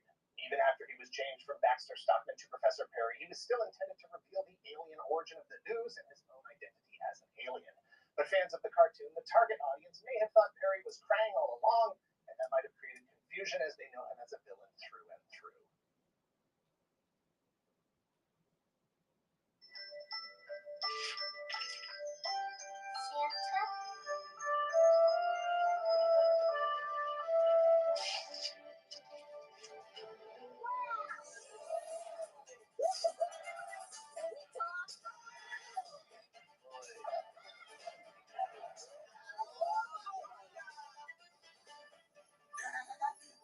Teenage Mutant Ninja Turtles 2: The Secret of the Ooze, a perfect holiday gift. Rated PG. Ultimately,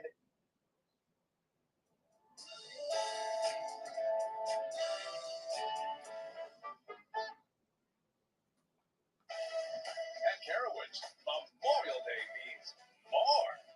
Save up to 50% on daily tickets, season passes, and a whole bunch of other stuff. It's more fun for less. New Blonde Absolute Blonde Guard protects against all blonde aggressors. Kerastase. We all want more. More care. More calm. More connection. That's why Mazda has been named Consumer Reports' safest new car brand, the Mazda CX-90.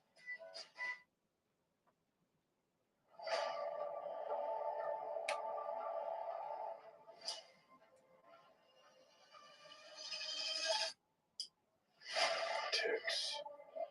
Thoughts. I manage to suppress them. Most of the time.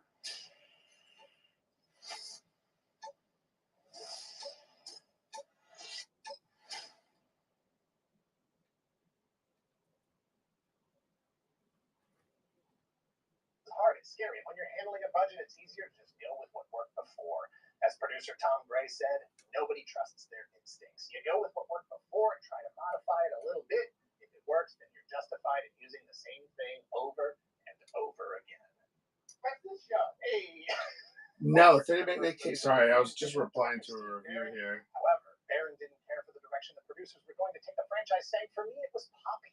And that wasn't my sensibility in choosing to opt out of directing the sequel. Unless you ask producer Tom Gray, who suggests that Barron didn't return for reasons that I won't go into, hinting that perhaps Barron hadn't been the best production partner on the first film and that maybe going forward things would run more smoothly.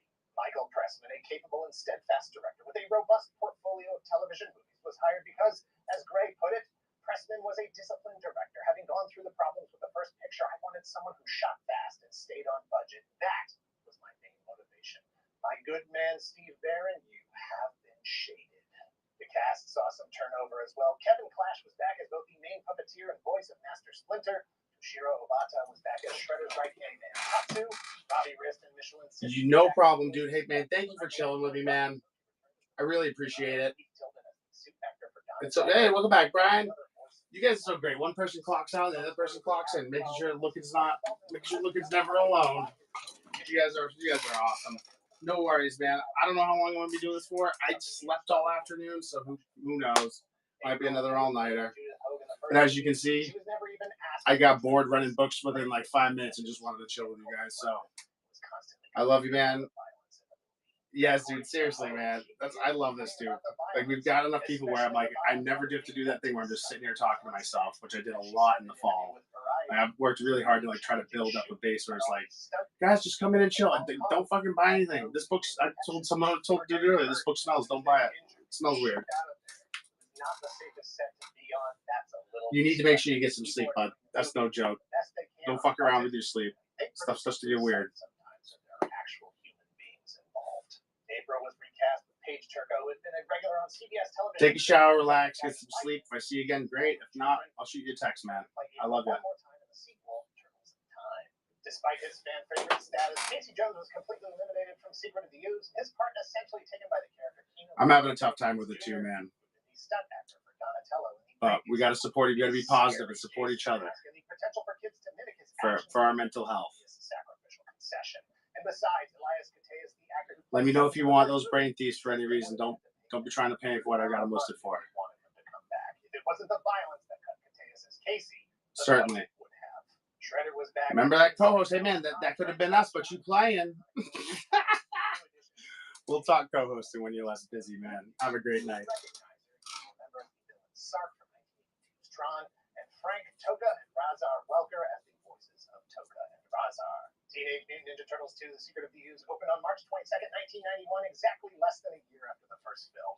It was the #1 film over the weekend, bringing in $20 million of its eventual $17 million. It was the #2 independent film of all time, behind only the first Teenage Mutant Ninja Turtles. Domestic performance was strong. International was weak. Despite being profitable, it had a higher budget and made less money overall. That spelled disappointment and was potentially a signal of a franchise decline. Brian, how long are you trying to chill for, bud? A race against time to get it out 1 year after the first one. When you do that, you really have to compromise. Gray points to several factors for the decline beyond the rushed production schedule. Not the least. I'm going to try to put a big raid train together, bud, with a bunch of the bigger sellers that could hopefully get us some traction and some new blood. And you are certainly included. I'm going to give everyone plenty of notice, and then once I get it together, I'm going to do ads, like on Facebook and stuff, advertising the raid train, trying to bring other people in that might not otherwise see it. So I'm trying to make it a big net win for everyone involved. Rising tides, fucking something boats or something. I don't know. Rising something brings all boats, rising waters. You know what I'm trying to say, man. That's my, I got through Free Comic Book Day, and that's my big goal for this month, is to get that set up. I'm working on playing with advertising stuff with my own stuff, just to kind of get a feel for it, what's most effective. But I think I got it down now. I talked to Master Splinter about it. I've talked to you about it. I just need to reach out to Pile. And then I'm going to reach out to SMZ and fucking East Coast and see if they're interested. I have some relationship with those guys. I'm not holding my breath, but if we can get something like that going, I think it's going to be great for everybody. Oh, Brian, I'm sorry. If I didn't mention you because, like, my brain, like, I don't think I even asked you because you were doing it. Like, I knew you were going to do it. Like, you didn't have a choice. If you didn't do it, like, we were going to have a problem. So, no worries there, brother. Yeah, no. If I would want you to have the sort of exposure that could bring you, even if we don't get a ton of sales guys, it might be a lot of new faces that we can get as followers and then sales down the road. But yeah, Brian, that's pretty funny. You thought I was gonna. I'm down. Down for what? I'm just talking about something else because you ain't got to tell me. Athena, great to see you. Crew, have a great night, brother. You're the best. 25 years of the creation of the Turtles and their first appearance in comics. In 1993, 2 years after Secret of the Ooze, a third Ninja Turtles movie, Turtles in Time, arrived at theaters with predictable diminished returns, making only $54 million against a budget of $21 million, a sign that the Turtles' expiration date might be approaching. And in 1996, the original animated series came to an end. In 1997, they all but guaranteed. Brian, you still there? Called The Next Mutation, which introduced fifth Ninja Turtle Venus de Milo. And as word, interesting. I made you mod, and usually I can see if someone's still in, but it's not working. So I thought you might have left. That's great. Wait, is fucking Kodiak still here too? The Teenage Mutant Ninja Turtles as a brand are resilient and everlasting. Kind of like Shredder. Oh, that's funny. Even if he leaves, his announcement will still run. It's like the ghost of Kodiak. That's funny. After all, despite Mikey's "that's the end of the Shredder," there's no proof that it is. And from a brand perspective, within the film, the creation of the So here's what I was thinking, Brian. There was no secret to their existence. There was no. I got lots of money on this thing, buddy. And that's going to have to be enough. Like too much money. I got to spend some. Now owned entirely by Nickelodeon. You want to hang out while I do a promotion and do some giveaways for some followers? You don't have to. Anything is that the Ninja Turtles are time. My day was good, dude. My day was good. And the Turtles will be fighting the crooks until they're all cold gone. Sounded better when I wrote it than when I read it. It just didn't work as a read. Whatever. It's fine. Welcome in, guys. It was the third live-action movie featuring one of the most radical comic book cartoon and action figure brands of all time. I'm glad, dude. But yeah, what I was thinking about is just putting some money into a promotion for an hour, doing some followers giveaways. Just something to do. if you wanted to hang out and help me mod. I'll do some mask pin giveaways, and we'll see if it converts to any sales. But if you don't want to hang around to do that, that's fine. I can fly solo. I might do it on my own, might not. But I haven't promoted this late in a while, so I'm just curious to see how it goes. Let's see what they're trying to charge right now. Ninja Turtles 3, released in 1993, is the third live-action feature film based on the Teenage Mutant Ninja Turtles created by Kevin Eastman and Peter Laird in 1984. It is simultaneously a step forward and a step backward for the franchise, which, if my math is correct, means it didn't go anywhere. Teenage Mutant Ninja Turtles are back in action, fighting crime from their abandoned subway tunnel home under the city streets. They continue to train with their sensei, the wizened old Ratmaster Splinter, Okay. despite a growing sense of futility. Let's figure out what we should run it for. Arrives ahead as adult-sized hybrid 313 to 522. The existential crisis is All right, interrupted that'll be fine. by their good friend. Give me a second. I'm just gonna set up the givvies, and we'll see what they'll, might be a waste of time. Might be fun. Makes it get, like we don't usually run this late, so I don't mind doing something like this to see if we can get a different type of follower than we usually see. That's why I started. The only reason I do the action figure shows is just so I can run in the action figure category and get those followers, which we do. Like those shows, I don't do a ton of sales. Like we did 120. Son of Lord Noranaga has accidentally discovered an identical egg timer after trashing the offices of several royal. Actually, let me see if I can do it this way. Noranaga developed an uneasy alliance with an Englishman named Walker to provide him with guns and gun. But we get a ton of followers every time because they just don't usually see us because we're always running in comics. Noranaga's efforts are being thwarted by a band of rebels from a nearby village led by a girl named Mitsu who happens to be in a relationship with Prince Kenshin. And that's when fate intervenes. Both egg timers, time scepters, are activated, causing the people holding them to switch places in time. Prince Kenshin is brought to the future while April O'Neil is sent to the past. The four turtles immediately reactivate the time scepters to follow April back in time to 17th century Japan, exchanging places with four members of Lord Noranaga's honor guard. With any luck, the bulky samurai armor and masks will disguise them long enough to save April and return to the present, because they only have 60 hours to switch everyone back or be turtles in time forever. Teenage Mutant Ninja Turtles 3 is a direct sequel to Teenage Mutant Ninja Turtles 2, The Secret of the Ooze, released 2 years earlier in 1991. Both films building off the mythology established by the first film, Teenage Mutant Ninja Turtles, released in 1990, movies that we have previously covered on this channel. And of course, building on the ridiculously popular franchise that we have also covered that reached into every possible medium of entertainment in existence at the time. Okay. The first comics were published in 1988. Oops, did I do that right? They already had an animated series on TV and a full line of action figures on toy shelves. 2 years after that, the Turtles were featured in their first live-action movie, presenting exciting new storytelling challenges, new groundbreaking visual effects, and setting records with a whole lot of ticket sales, proving that the Turtles could dominate. Yeah, once you kind of get enough, you can run action figure only shows, you know, and just focus on action figures. And then, like I said, you got to get this whole other side. But I realized I was just shortchanging myself, not, you know, and I don't want to go crazy into it. I don't want to do super a lot of vintage old stuff, but. There are hundreds of other cartoons. But yeah, we'll kind of restart. We'll start with slabs here. Work through the rack. And we'll start the promotion. See how we do. A little experiment.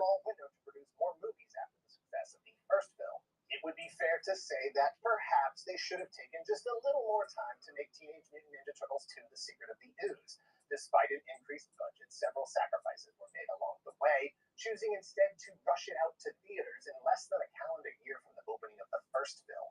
Longtime fans, new fans, and just regular people with eyeballs were quick to pick up on the fact that the Turtles were no longer allowed to use their weapons, and that the entire film turned into a music video showcase for Vanilla Ice, capped off with basically the same ending as the first movie, where Shredder was presumed dead. Kevin Eastman and Peter Laird weren't happy with The Secret of the Ooze and had higher hopes for a third film, as well as an ambitious plan to bring all three tiers of the Ninja Turtles media franchise together. They intended to sync the comics, the cartoons, and the movies with a turtle story that told different pieces of an epic time-traveling adventure. It would kick off in the comics in April and May of 1990. All right, I'm going to try something I haven't done in a while. Usually I just do the minimum. Masks follows the Turtles as Renette, the Time Mistress, uses the Time Scepter to project them all back in time to feudal Japan in the year 1373. She needs their help to find the origin of a mystical threat that has begun. But we're gonna go hard, Brian.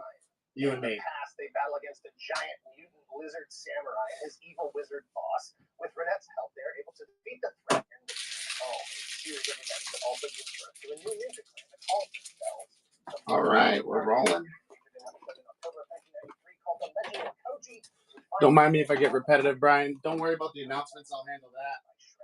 Transported back to the year 1583, the Turtles meet Shredder's ancestor Oroku Sancho and Splinter's ancestor Hamato Koji. Teenage Mutant Ninja Turtles 3 was the third part of the media trilogy, going into production with a reduced budget around $20 million and reduced participation from Golden Harvest based on reduced expectations. For the first film made over $200 million against a budget of roughly $13 million, Secret of the Ooze only made $79 million on a budget of around $25 million. It was assumed a third film was going to perform even worse still.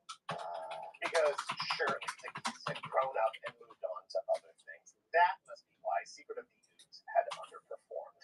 Not because of the quality and compromises, the quick turnaround, not because of Ninja Rap. The reduced budget for Part 3 meant that they could no longer afford Jim Henson's Creature Shop. The team responsible for the costumes that brought the Turtles and Splinter and Toga and Bazar to life in the first two films was going to be absent from the third. Instead, all effects. We've got 10 of these lined up, so we'll see how we do. At wholesale prices. They were the effects company behind the Energizer Bunny and Johnny Five from Short Circuit. They had worked on TV shows like Max Headroom and Alien Nation. The suits did look and function differently. Some have said that they look worse. Others have said they look terrible. I submit that in this genre of adult-sized hybrid karate creatures for 3 to 10-year-olds, really, what's the difference? Folks. It's going to start off a little slow. Did you get to see a wisecracking turtle monster cartwheel ninja We'll, or not? You asked. Let's see, it was something like 1,000 impressions or something like that. So, Charlie, not sure if you're there, but let me know if there's anything I can do for you, dude. Just kind of slowly running through. We got a giveaway going for our Metal Turtles mask pin. The devilish sorcerer and Renette, the time mistress from the comics, were all definitely getting dropped. The fire-breathing dragon from the tsunami box in the cartoon wasn't going to make an appearance, but the artwork in Norinaga's temple in the movie clearly depicts the 4 Ninja Turtles, suggesting that they have been here before, and as Norinaga himself states, these demons defeated his ancestors and have come back for him. Welcome in, guys. Just kind of slowly working through our inventory, but check the auction tab for all the turtle stuff we have today. And everything else is in the buy it now. Give us a follow for regular turtle shows and to enter our giveaway we're running right now for our Turtles mask pin. I'm just kind of slowly working through the slabs here. If there's anything you want me to run, let me know. After we're done this, we'll run through the rack. But obviously, open to requests. Check the show notes for info on the show. Give us a follow for regular turtle shows, special events, all sorts of different stuff. If there's anything you're looking for, just let me know. Anything you want me to run. Like I said, all the turtle stuff is in the auction tab. Over 500 items there. And then all the other stuff, Marvel, DC, and Indie, is in the buy it now. Open to offers and deals. Just let me know what you're thinking. So we do hold special events and sales all the time. We've got everything from early Turtles to modern Turtles books, hard to find, graded, non-graded, signed, non-signed. We got action figures.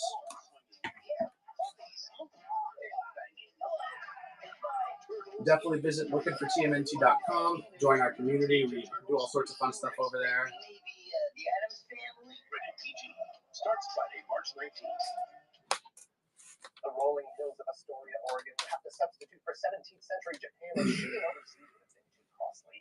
A Hollywood-friendly city with access to shoreline, mountains, forests, and urban environments, it was the perfect location for films like 1979's The Black Stallion, 1985's The Goonies, 1986's Short Circuit, and 1990's... Welcome in, guys. Definitely give us a follow. The giveaway we're running right now is for a turtle mask pin. It's pretty cool. They're metal. Really good quality. And like I said, it's just a followers giveaway. So just give us a follow and enter the giveaway, and you can win this bag, girl. We got less than a minute right now. Returning cast members included Paige Turco, who took over as April O'Neil in Secret of the Ooze, Elias Cateas, who was conspicuously absent. We're running through our slabs right now, but of course, all our turtle stuff that we're selling today is in the auction tab. So take a look. Let me know if there's anything you want me to run, have any offers, want to work out any deals. Happy to work with you. The giveaway's got less than 30 seconds. Give us a follow and hop in there. Ninja Win a Turtles mask pins made of metal to red. It could be Mirage or Raphael, whatever you choose. Definitely less than 10 seconds on the giveaway. Get in there. Turtles earned over $42 million in the Yeah, here we go. $12 million internationally, bringing in just over $54 million total.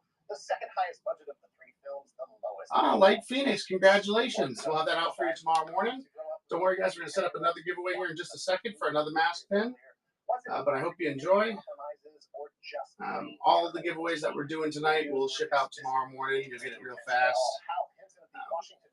Like I said, let me know. Check the show notes, guys, for info on our shows, and let me know if there's anything I can do for you. We're going to set up another followers giveaway here in just a minute. We may do if we get some more buyers, we may do a big buyers giveaway I've been planning at the end, but we'll see. And it's unlikely that any new chapter in the series will ever rival the first installment for its sheer originality of concept. Teenage Mutant Ninja Turtles 3 We'll get that other giveaway here going again for another Turtles mask pin. 5 minutes on the givey. Hop in there. It's just a followers giveaway. You can get this for free. They're high quality pins. Pretty cool. They'll ship out to you tomorrow. Sorry for the blur there. Trying to get it to focus. Yeah, Light Phoenix, and of course yours is going to be shipped out tomorrow. Congratulations on that. It's a really high quality pin. It's not like it's not plastic. It's metal. Maybe I don't say resin, but you can hear it. It's a solid pin. So all the Ninja Turtle stuff we have today is in the auction tab. If you go to buy it now, it's everything else. It's over 2,000 books, Marvel, DC, and Indie. I think there is Ghost Rider in there. Let me see if I have number 1. Now, looks like some random issues are there. The original Ghost Rider rides again, number 7 and 6. And then just regular Ghost Rider 48, 25, and 8. Cool, man. Yeah, sorry. We did have it at one point, but it got sniped out pretty early. And if there's anything else you're looking for, like I said, there's over 2,000 books in there. It's all over the place. So let me know, and I can definitely try to get you there. And like I said, guys, I'm just running through the slabs right now. But if there's anything you want me, I'll run through the rack here after. If there's anything you want me to run, go to the auction tab. All the Ninja Turtle stuff is there. If you're looking for Ninja Turtles, use the search to find what you're looking for. And of course, I'll run through the rack and run through our regular inventory. And then everything else is to buy it now. Marvel, DC, Indie. There's over 2,000 books in there. So if you need help, let me know.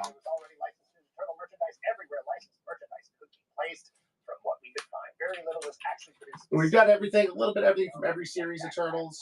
Some harder to find stuff like the Stab Moon Rising.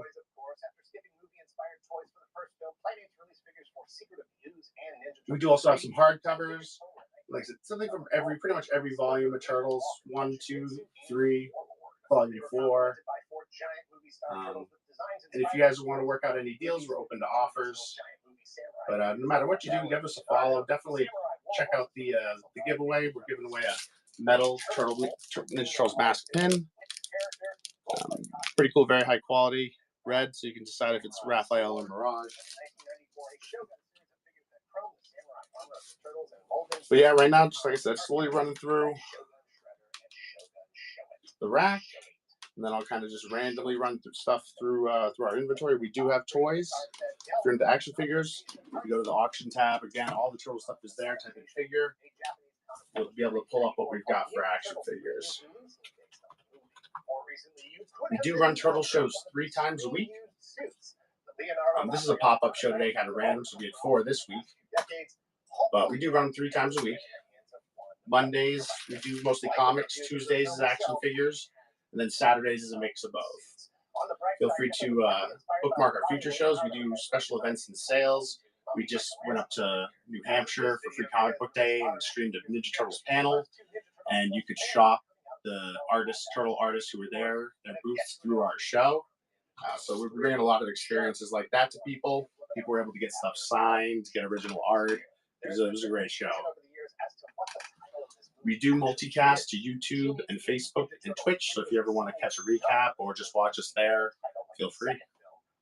And you're always welcome to just hang out here, chat Ninja Turtles, talk Ninja Turtles, lurk, and watch whatever we're watching on TV, whether you're shopping with us or not. You're always welcome in our community. If you go to lookingfortmnt.com, you can find all our community channels where you can stay connected post your collections, make suggestions for the show, hit coupons, all that fun stuff.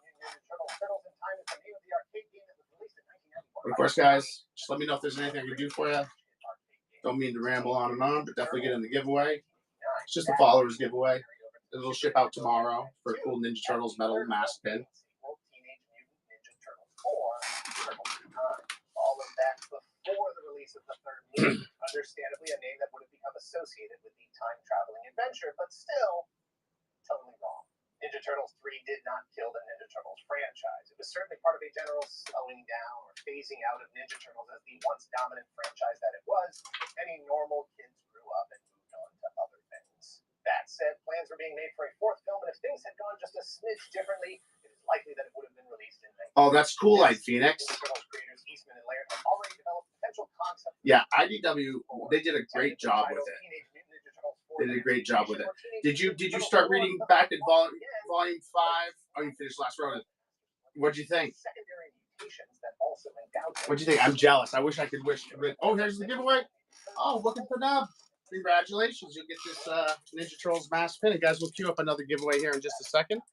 But you'll get this Ninja Turtles mask pin sent to you tomorrow. I hope you enjoy it, dude. You're so welcome, dude. Thanks for hanging out with us. You know, we're all about, most of our shows are called TMNT and Chill. Like, we just hang out over here, talk about Ninja Turtles, watch stuff on the TV. I run books, but we're a community first. We do well enough sales-wise where we can just hang out and do this forever, man. So I appreciate you guys hanging with us. Means a lot. What do you think of Last Ronin? I'm jelly. That's one of those books that I wish I could read for the first time again, you know? 3,000 years ago. Released in 2007, it was the second most successful film after the first film from 1990. It is likely that the franchise would have continued. Yeah, like I said, guys, all these masks will be out tomorrow for you. Franchise by Viacom in 2009, then relaunching again as a hybrid live-action animated movie franchise in 2014. Right? Wasn't it crazy? I thought it was gonna be Raph the whole time, man. Like I was pretty convinced that it was gonna be Raph. And then I was super bummed when he died. And kind of came to the realization that it was Mikey. And I was like, yeah, holy shit. Like, and it totally makes sense. You know what I mean? Like it was the right way to go, I think. Like of course I would have loved it to be Raph. I think it would have been cool. It would have been a very different story.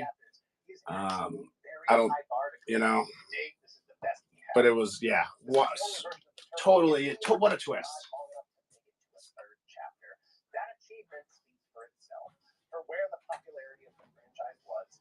Yeah, dude, I'm a huge Raph guy.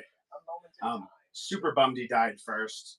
The way he died was incredibly badass, but that's my one. I was at a Last Ronin panel, which if you go to lookingfortmnt.com, just the way my name is spelled, you can find our YouTube on there. We streamed a live TMNT like creators panel, and one of the things I asked questions from the chat. Mostly I was trying not to be selfish.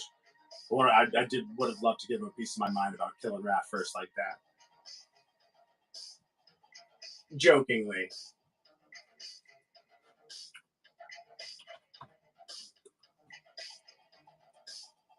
Because I don't know, you know, what it does. I would ask, like, first of all, whose idea was it to kill Raphael first?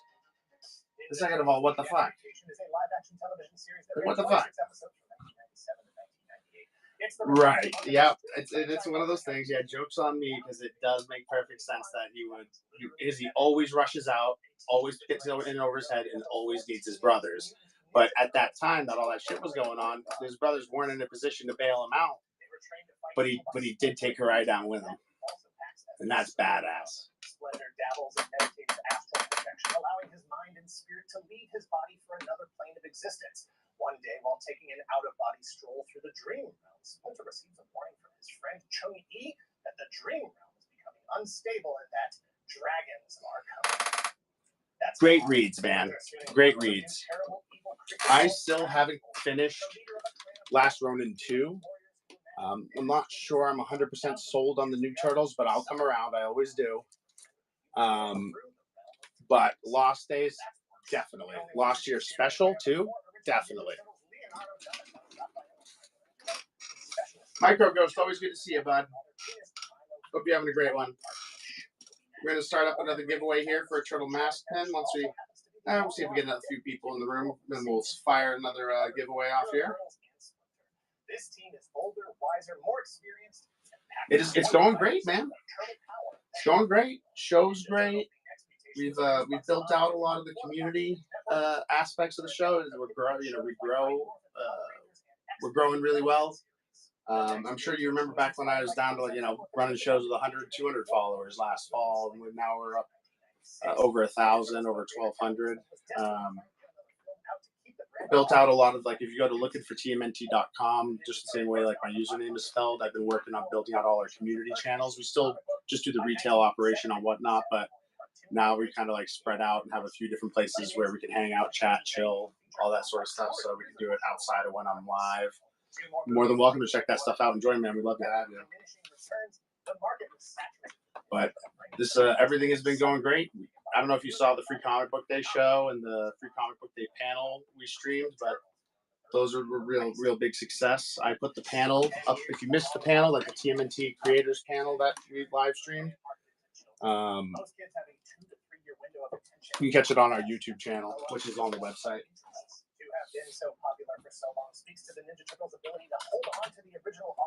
But just doing all right. Let's start that giveaway. It's just a followers giveaway, so no worries. Don't have to buy nothing. Oh, cool, dude. Awesome. Giveaway's up. You can win a Ninja Turtles mask pin. It's metal, really good quality. You can decide yourself whether it's Mirage or Raph. Yeah, I'm going to be doing a lot more cool stuff like that. I do obviously love doing the retail aspect of it. Selling stuff is fun. We'll keep growing that. But I've we've done well enough with the project where I can start doing things like advertising, the community side of it. You know what I mean? More so than advertising the retail side of it. So because I was so focused on the retail aspect of it going into those shows, the Free Comic Book Day shows and the panels, I was able to at Jetpack pick out a bunch of new inventory to bring down, hand-picked a bunch of inventory for us, and then we're still getting partnered with them and getting more and more inventory in from them. Things are really good as far as the retail operation is concerned. So I've been focused more on the community, building the community out. I made us a Facebook group. We are on all social now. We multicast, so all our shows are on YouTube, Facebook Live, and Twitch in addition to whatnot. So just doing those sort of things that will help us grow in the future. It's not going to mean that we're going to get 1 billion followers or sales overnight, but these are the things that within my 5-year plan for the project are good to have as a foundation, so that we can grow in all the different ways that are possible. Dude, thank you so much. That means the world to me. I really appreciate the kind words. I put my heart and soul into this bag, girl, and I just hope that people pick, get the idea of what we're trying to do and have fun with it, and enjoy themselves. So I know, man, you've been here since the beginning, very near the beginning. You and 6 Feet were one of my earliest customers. So no matter what, I always got your back, man, and I always appreciate you coming in, whether you're shopping or not, or just chilling. You're always welcome to do that here, and you always got a home stream, a home base when I'm here. For sure, brother. I'll never forget the early support. Well, I probably won't forget late support either, but that meant a lot to me to have you guys, because I didn't have a lot of feedback. You know what I mean? You guys were somewhat taking a little bit of a risk, but you also got the vibe of the show. Would come and hang out and just talk, and just meant a lot. So appreciate you, man. They are brothers in a team loyalty. Looking never forgets. Because we don't want it to get weird now that there's a female turtle involved. A potential romantic interest for all 4 hero turtles. Truly the most reasonable romantic subplot. We got about 2 minutes on the giveaway, guys. You win a metal Ninja Turtles mask pin. Just give us a follow. And definitely stay followed, because we run turtle shows 3 times a week, every week. Mondays are mostly comics, Tuesdays are action figures, and then Saturdays is a mix of both. the old like special events and sales. We just ran some crazy sales last weekend. We did an event where we met up with a bunch of Ninja Turtles creators, and you could shop their booths at an event that happened a few weeks back. So a bunch of people bought, like original artwork, got stuff signed through the show. We're gonna be doing more and more of that sort of thing. And we do update our inventory regularly too. So all the turtle stuff we have today is in the auction tab. Everything else is in the buy it now. Like I said, update our inventory pretty regularly, weekly at this point. So if you don't see anything today, definitely stay followed and check in the future. My mouth is really dry, guys. I'll be back in 2 seconds. Mystical art of shinobi magic. Yes, shinobi basically means ninja, and yes, it's a Japanese, not Chinese word. But don't get hung up on details like that if you're going to allow for talking turtle people who live in the sewer and eat pizza. Maybe Splinter and Chung-Yi had conversations about it over the years because they were friends and knew what each other was doing. It's really not important. What is important is that Teenage Mutant Ninja Turtles were entering a new era of storytelling, positioned to compete with other live-action superhero ninja. 30 seconds on the giveaway. Win yourself a Ninja Turtles mask pin. Like I said, it's metal, really nice quality. Good luck. It'll ship out tomorrow. And thanks for the follows, guys. Like I said, definitely stay followed. We got more Turtles events, more Turtle shows. A lot of stuff we're planning to bring you this year.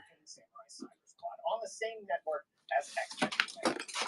Light Age was on board with the new direction, releasing a full wave of action figures. 5 seconds on the give. Get in there. The new big bad villain Dragon Lord and a member of his followers called the Rank. Thunder Thrashers put the 5 turtles in different outfits and gave them projectile firing skateboards. Oh, awesome. Got his street cycle. BMX kiddo. That will be out for you tomorrow morning. I hope you enjoy it. Thanks for coming and hanging out with us. We're going to set up another give here in a minute, so feel free to stick around, guys. We'll probably be running givvies off and on for the next 30, 40 minutes or so. And of course, if there's anything you guys want me to run or put pre-bids on anything, let me know. Happy to run it for you. But feel free to hang out, watch what we're watching on TV, chat. Let me know if I'm talking too much. I'll just shut up. Not a lot of merchandise beyond the toys, activity books, ice cream treats, a sticker album. In 1997, Tiger Electronics released a handheld LCD game. You control the turtles in hand-to-hand combat as they fight Dragon Lord or drive the mutant marauder Humvee. For a while, there was talk that a video game was in development by Playmates Interactive Entertainment for the PlayStation, but that never materialized, likely due to the amount of time it takes to develop a game versus the short run of the television series itself. Just a minute or so here, and we will get the givvy going. In April O'Neil in season 2, Ninja Turtles: The Next Mutation was canceled after just 26 episodes. Perhaps it wasn't given enough time to find its audience. Perhaps it was clear right out of the gate who the intended audience was, and they just weren't interested anymore. Many will point to the low-budget slapstick nature of the show that relies more on terrible puns than it does on actual ninjas fighting with their ninja weapons as the reason it failed. Others will lay the entire blame on the very idea that you would add a thick turtle, much less make that turtle a girl, a concept that for many is so popular. The essence of the mythology was to begin with. The term "jump the shark" was coined in 1985. Yeah, we pretty much made it through the rack. If there's anything you guys wanted me to run there, let me know. Otherwise, I'm going to start running random stuff from the collection. Some hardcovers. We got all sorts of fun stuff. Jump the Shark is a reference to an episode of the 1974 television sitcom Happy. Yeah, see, in about Arthur the Fonzarelli must prove 5 minutes or so, we'll start the next giveaway. Just want to make sure I have enough to last for the next hour or so. We're going to keep running them and running them. We'll put a poll up, too, I think, to see what you guys might want to run. Happy Days Jump the Shark in its 3rd season in 1977. It would go on to be a #1 rated show. Definitely getting the giveaway. We're going to start here in just a moment. All the turtle stuff is in the auction tab. Check the show notes for info on us and our shows. Not by a long shot. So, and give us a follow because that giveaway is about to start here. That was the episode. Now you have to understand, we were #1 for like 6 years. Just setting up a poll for you guys real quick. Nobody else thought we jumped the shark. So but listen, it's America. A man should make money. Should write a book about a game show. The inclusion of Venus de Milo is frequently pointed to as the low point in the Turtles franchise. A desperate attempt to stay relevant. A trick, a gimmick, a stunt. It is a despised deviation People actually making the show on a daily basis were blindsided by Fox's decision to cancel. They received no advance warning. They attempted to keep the spirit of Venus de Milo alive through blog posts after the production shut down. The posts were written in Venus's voice, referencing things that were going on in the Turtles' adventures and other ongoing media, like the comics unrelated to the next mutation. They attempted to develop her relationships with the other characters and try to maintain her association with the mythology. Until 2008, when Kevin Eastman sold his show. All right, guys, polls up. Just let me know what you're thinking. Or not. Whatever floats your boat. No pressure. This is the TMNT and Chill Show, my friends. We TMNT and we chill. They didn't own the concept. Ratings weren't the highest, but they would have been enough to continue if there had been more money for Fox. After the cancellation of the next mutation, Fox and Saban debuted a new original show. All right, let's go ahead and get that giveaway going. 4 nights with magical armor, 3 guys and a girl called What's this is running in just a minute. For the Turtles, it was the first time since 1986 that there was no new cartoons on television, no movies in or on their way to theaters. It would be 5 more years. Let me take a look. See, I think I might have a little something. Giveaways up, guys. Just a follower giveaway. Thanks for hanging out with us. I appreciate you. Like I said, whether you find something or not, just hanging out with us. We're all about the community here and just hanging out and having fun. I appreciate you guys taking the time to chill with us, enter in the giveaway. In 2009, Peter Laird sold the Ninja Turtles franchise to Nickelodeon. We're easy over here. Saban, after having sold Saban Entertainment to Disney in 2001. So I've got a couple different places to look for that. Just give me one moment. 2018, all of those. I'm thinking off the top of my head, we just have the number one. Kevin Monroe, the director of the 2007 animated feature film simply titled TMNT, related his experience. The number one for, Series 2. Just this cover. We used to have the Ash Camp, but I believe that was also for issue 2. I'm trying to think, do I have anything over here? Let me just take a look. See before I. Happy to look for you, man. Thanks for asking. I appreciate you taking the time to do that. But it's been pretty hot. And just so you know, I don't know if that's up your alley, but I do have the entire set of the toys. Happy to work a deal out there too. The Turtles, Power Rangers, Lightning Collection toys. I don't know if you've seen those, but they're really cool figures. And you want to be happy to work a deal out on those too. The only other one I got for you, bud, which may or may not interest you, is the Kevin Eastman Virgin cover for the first series. But it is CGC graded 9.8.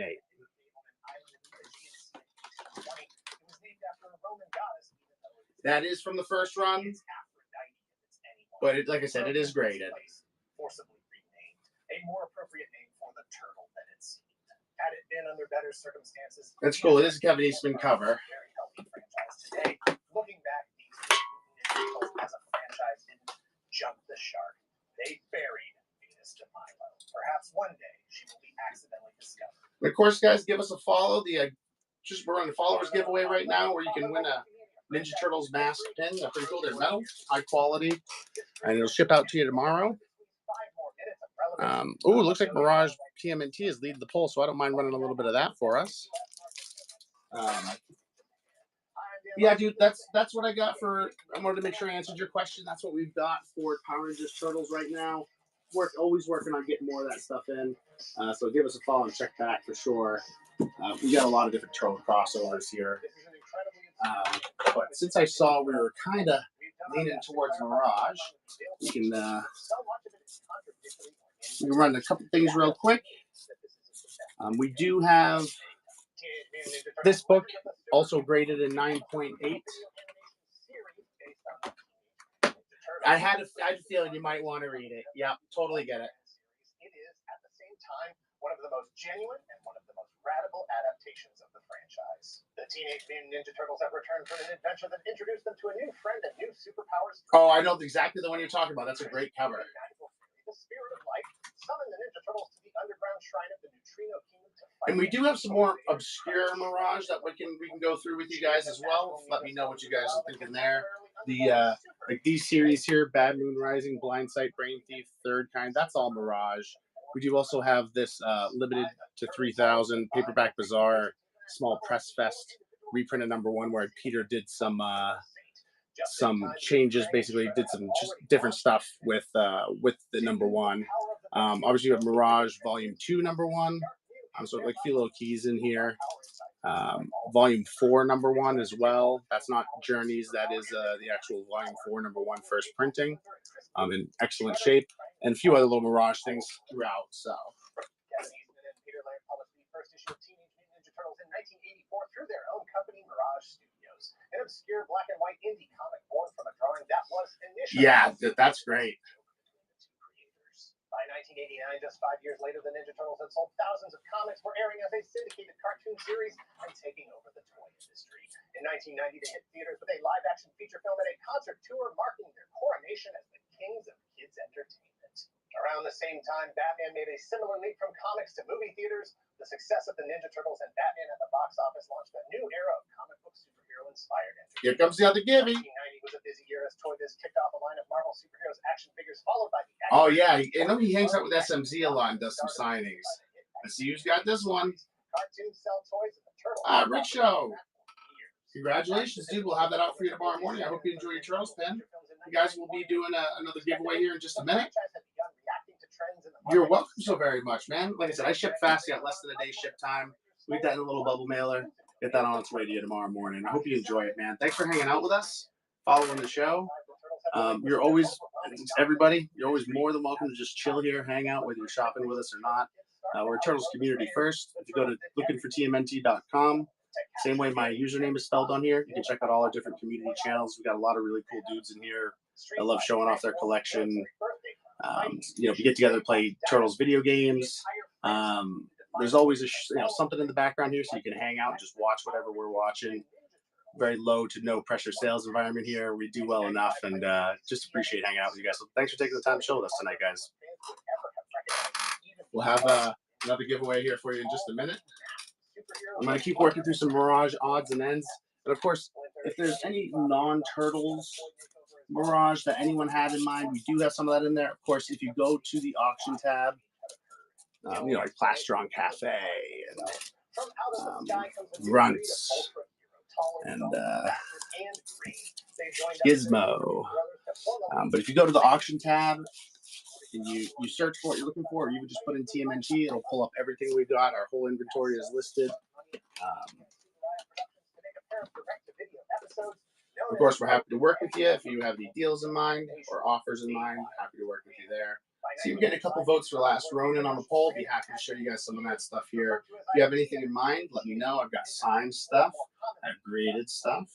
I have exclusives for 1 through 5. I have Last Ronin 2. A lot of the Lost Days, Lost Years stuff. So if there's anything you're looking for there, don't hesitate to let me know. Otherwise, I'll be happy to run through it all here in just a little bit. Let's see what we got here. 26 minutes. All right, yeah, we'll run another giveaway right now. Again, this is for another Turtles mask pin. They're metal, pretty really good quality. Red, you can decide if it's Mirage or Wrath. And that's going. You got 5 minutes to get in. Changed the nature of what the thing was in Japan to make it more relatable to the US audience. Intended, in many cases, to simply sell the associated imported toys.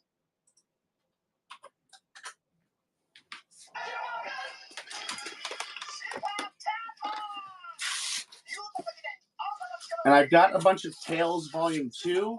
If anyone's looking for Tales Volume 2 or Turtles Volume 4, don't hesitate to let me know. I do have some books for that. We had just a little sample of some of the Last Ronin stuff we have. That is an exclusive, and it is signed by the artist there. But definitely give us a follow, guys. And we do run Turtle shows 3 times a week. Mondays are comics, Tuesdays are action figures, and Saturdays are a mix of both. But we do pop-up shows like this all the time, too. With new inventory, a lot of times I'll just do a pop-up show if we just got some stuff in, which we did this week. We got some sort of hard-to-find Turtle stuff in here, some more obscure stuff. So if you don't know what you're looking at there until we get it, definitely give us a follow for the giveaway there, and keep an eye on future. Like I said, we hold special sales and events. We ran an event a couple weeks ago where you could shop with different Ninja Turtles artists who were at the event, and we live streamed their panel where they talked about a lot of really cool stuff. like I said, if you go to lookingfortmnt.com, the same way my username is spelled, you can find our YouTube channel, our Discord, all our different social stuff. But on our YouTube channel, we do have a recording of that panel if that interests you. You know, Ben Bishop was there, Tom Waltz, Matteo Sensoloco, so a number of different IDW artists and writers, but also some Mirage artists and writers, Eric Talbot, Jim Lawson, Steve Levine. I can go on, but really, really great watch. It is a 3-hour-long stream, so definitely set some time aside or watch it in segments. I'm going to try to cut it up into segments eventually anyway, but we do a lot of cool stuff like that. It's not just auctions over here. In fact, sometimes I forget to run books and just sit here and talk for 20 minutes. So if there's anything you guys want me to run, interrupt me, let me know. I'm happy to shut up and get you the books you're looking for. Otherwise, I just kind of run through the rack, run through our graded stuff, and pick out random cool things from our inventory to show. Just like the U.S., toy sales drive television programming, and the success of the American toy line in Japan allowed for the rare exception of an American television show to be broadcast so prominently. We could definitely do some more Mirage. If you guys have any direction there on what sort of Mirage you were looking for, like I said, I've got Tales Volume 2, Volume 4, a little bit of Volume 1 right now. Volume 2, like I said, Volume 4. This is technically Volume 5. Pretty cool mask variant, though. This is an exclusive. Limited to 250. Teased during the ending credits of the TV series with images of the upcoming Turtles anime. The result was Mutant Turtles: Legend of the Super Mutants, designs that took their cues from all of the things that were popular kids' entertainment in Japan at the time, most notably animated series like Dragon Ball Z and Sailor Moon, as well as live-action shows like Gridman and the Super Sentai series. According to SentaiRanger.com, the action kicked off in July of 1995 with a manga series called Super Turtles 1 Holy Mutastones Mystery. This comic sets the stage for all of the new characters, the Mutastones, in the defense of Chris Mew's Neutrino Kingdom underground shrine. The following year, Legend of the Super Mutants, produced by B Media and Super Riot Productions, was released. According to a 2014 article on FilmSchoolRejects.com. All right. Listen, if there's anything specifically last run you guys want, I mean, I've got everything from signed and remarked exclusives. This one, a little turtle head sketch with Steve Levine, to like the Lost Days specials, incentives for that, signed stuff for that, exclusives. Like this here, this retailer incentive, exclusives for 1 through 5, including a few different versions of that one, number 5. So if you wanted 1 through 5 there's that. I do also have hardcovers, the director's cut, and Lost Years if you were looking more to get that, looking more to get it all at once sort of thing. We do have some more obscure things that kind of like in the middle there. Like I said, I see that Mirage is leading the poll there, but I don't have much direction on what people are looking for. But this is like something interesting. This is number 8 from Volume 1, but it's remastered. It was done by Waverly Press. You don't see that book reprinted in modern editions. Who are the giveaway? Oh, two pins for you, my friend. Awesome. I hope you enjoy. You're very welcome. You'll get both those pins. They'll ship out tomorrow. One for the backpack, one for the vest. I don't know how you roll, but maybe one for the helmet, the BMX helmet. And then, I don't know. Whatever you do with them, I hope you enjoy them, my dude. And you're very welcome. But this book, it was a remaster of number 8 from Volume 1. They're all very limited. I believe this one's probably limited to 250 or 350.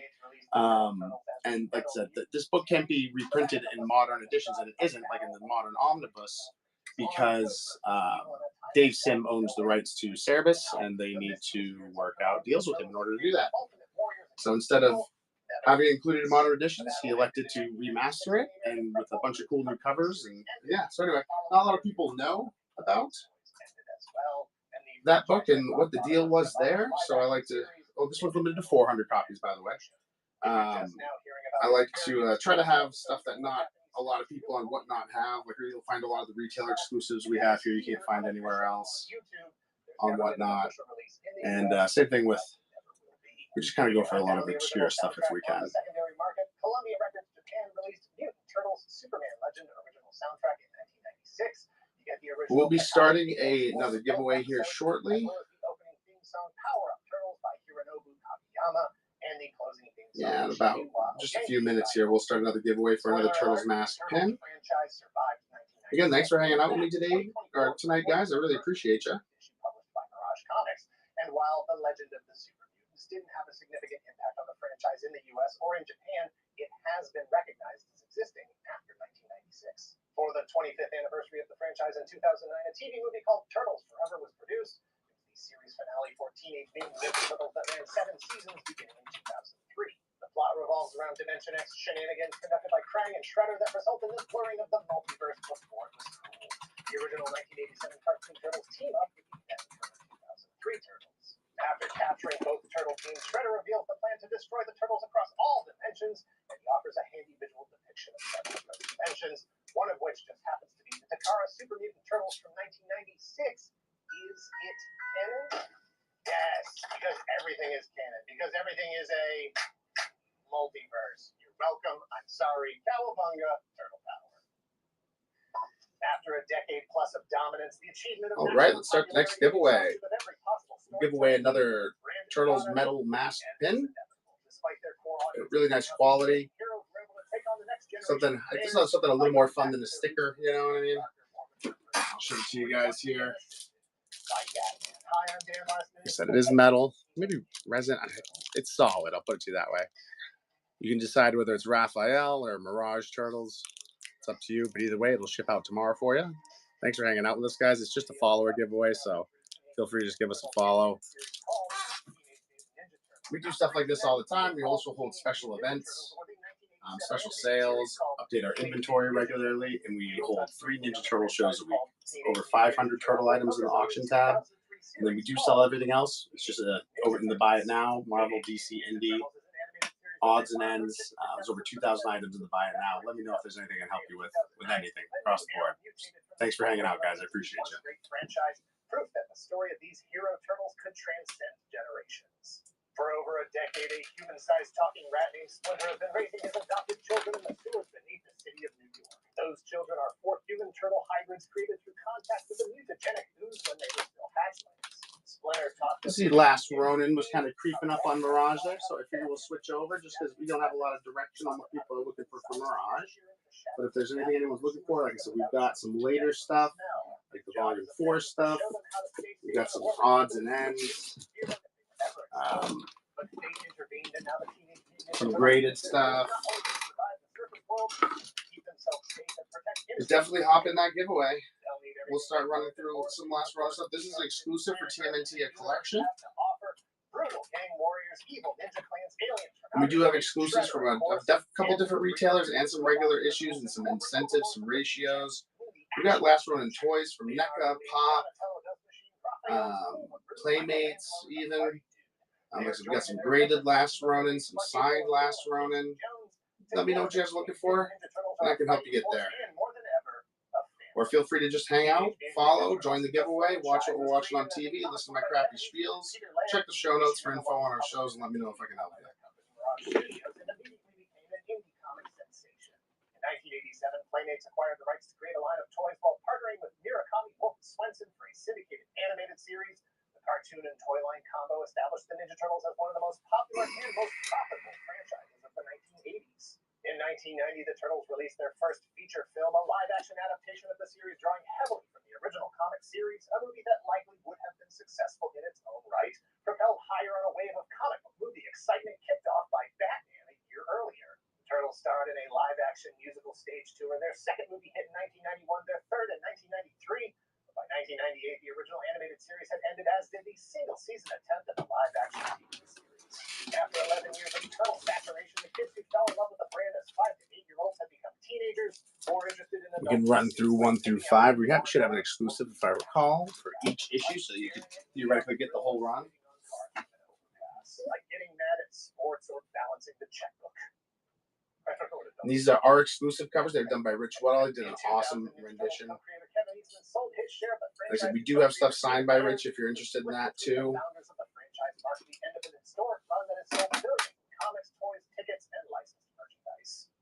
Definitely check out lookingfortmnt.com, just the way my username is spelled. You can stay connected to the community, learn more about us, get coupons, all that fun stuff.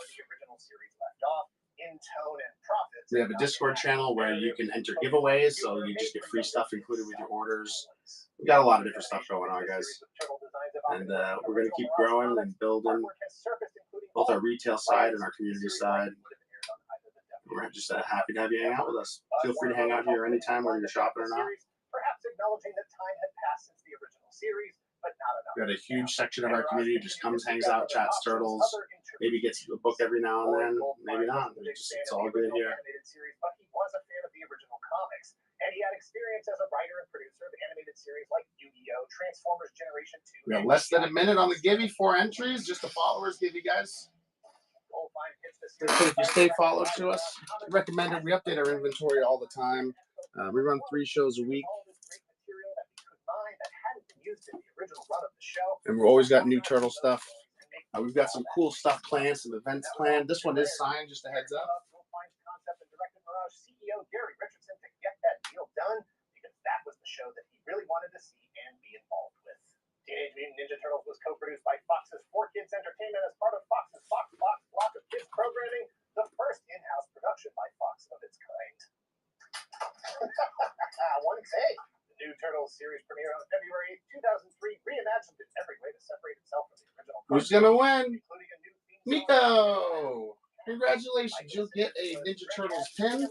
It's metal, really nice quality. We'll have that out to you tomorrow morning. Hope you enjoy it. Thanks for hanging out with us. Appreciate you following. You're welcome so much. We ship fast here, so I got less than a day ship time, even for our giveaways. We get those packed up nice and safe and sound. It'll be on the way to you tomorrow morning. Like I said, I really hope you enjoy it. Thanks for hanging out with us. Like I said, whether you guys are shopping with us or not, we love it. We love just chilling. Definitely bookmark our future shows. If this is the stuff that's up your alley, we do all sorts of cool stuff. We did a show the other week where we were playing a Ninja Turtles game where people could join us online and be on the stream and play with us while while I ran books. We had another one of our mods playing games, and people could join in his game and play. It was a lot of fun. So we're always trying to do cool new stuff like that, unique stuff that you don't see everywhere. And we'll run another giveaway here. We got it, yeah, we'll run another giveaway right now. And then we'll keep poking through the last round and stuff. But if anyone has anything they want me to run, don't hesitate to let me know.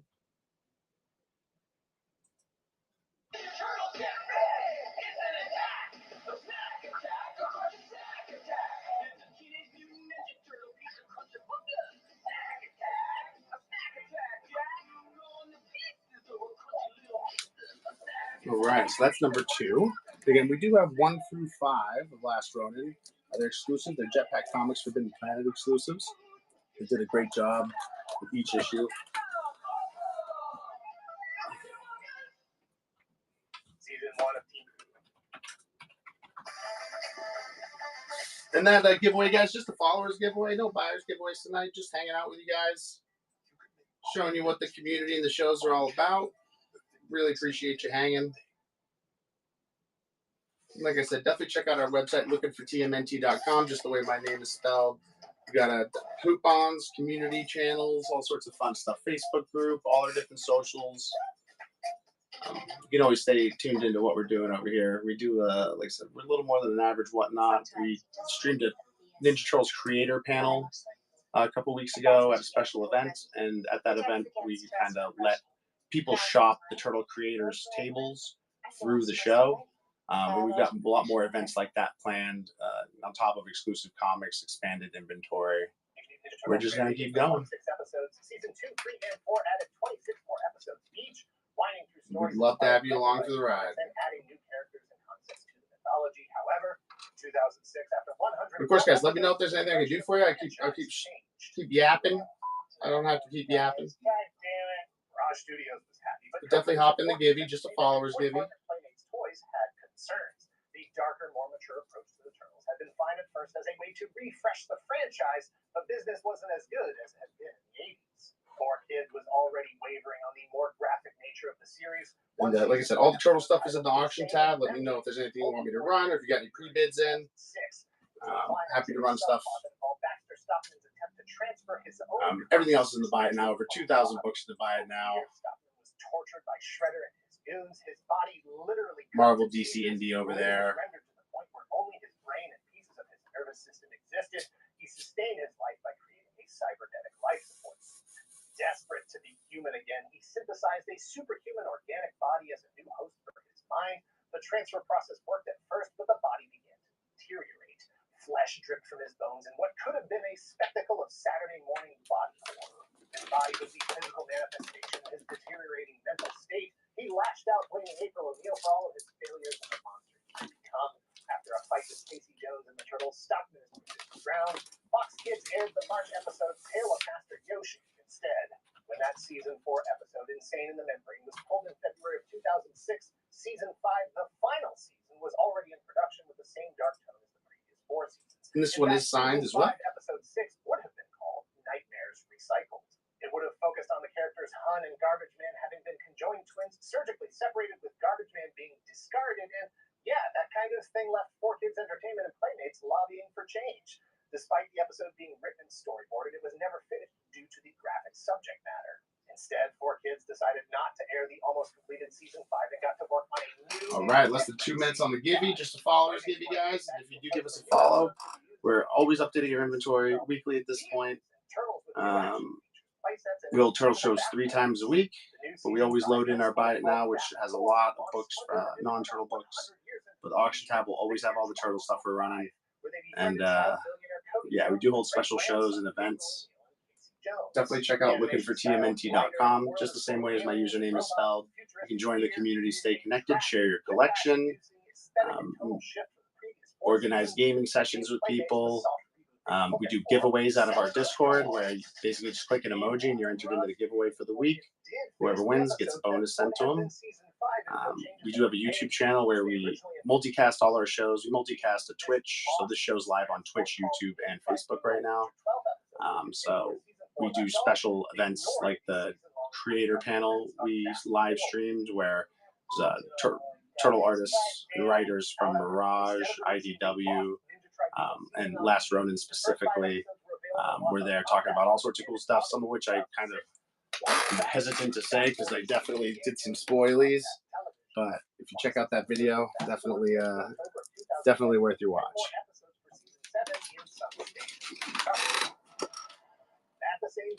And here we go. This will be our second to last giveaway. Once this giveaway runs, we'll do one more. Best of luck, everybody. Justin, I'm cool, dude. Congratulations. I'll have this out to you tomorrow. It's a cool metal TMNT mask pin. It could be Raphael, or it could be the Mirage Turtles, whatever floats your boat. But I'll have that out to you. I figure these are a lot cooler than a sticker. And they're, like I said, they're really good quality. I don't know if you can hear that metal on metal, but don't worry, I won't send you that one. Yeah, man. You're so welcome, dude. Thanks for hanging out with us, following. We're all about just chilling over here, so really appreciate you taking the time to do that. And I hope you have a great night. That sound like goddamn. Okay, I'm sorry, guys. All right, guys. In like a minute or two here, we're gonna set up that last giveaway. In pretty much exactly 1 minute. But not ignoring the events of Fast Forward. It's an all-around compromise with a lighter and darker tone, more and less humor, fewer and And of course, guys, I do have Last Ronin toys too. If that was something you're interested in, they're just kind of on a different part of the room, so I'd have to. But if there's any Last Ronin toys you're looking for, or any action figures you're looking for, we do have a wide range of action figures on top of our hundreds and hundreds of turtle comics. April O'Neil covers. Oh, what a great question, man. Let me think. I was gonna say, I know I had some cool April O'Neil figures, like this Best Action, for instance, that's right near me. I think that's a pretty cool. She comes with a limited edition collector card. Let me just take a spin through real quick. Off the top of my head, I can't think of anything April-centric, but there's probably something in Volume 5. Just give me one moment. Well, for anniversary, like the Ninja Turtles celebrated in 2009. After 25 years, the franchise was muddy, and Turtles Forever homaged it all, wrapping it up nicely with a bow as the 2003 era Turtles met up with their 80s cartoon counterparts, and even the Mirage Comics Turtles that started it all. It aired in November of 2009 and was released on DVD in August of 2010. My name was there every step of the way with toys from the first 4 seasons. Okay, I've got maybe a little something up your alley, brother. So let me know what you think. Did you have this series? Casey and April. I got number one subscription cover. Number 2. This is, I think, is the whole series. I'll double check for you. Number 2 sub cover. And then number 3. I'll double check that this only went 3 issues. It might have gone 4, but I'm pretty sure it went 3. So that may be the whole run. Upper Deck Batman. Like Upper Deck Batman cards? Oh, no problem, PC Comics. Diminishing ratings and toy sales doomed the series to the same fate as the previous 8. Upper Deck. I assume you're talking about trading cards. The Ninja Turtles have always been teenagers. This was the first animated series to treat the audience like they were too. Adams. Actually. Try the new Chips Ahoy Chewy Chocolatey Churro Cookies.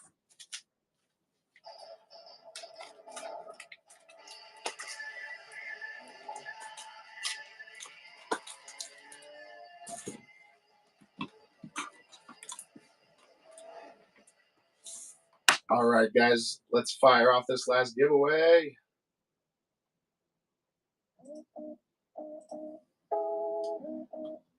It's for a Ninja Turtles pin. It's just a followers giveaway. There you go. It's a metal mask pin.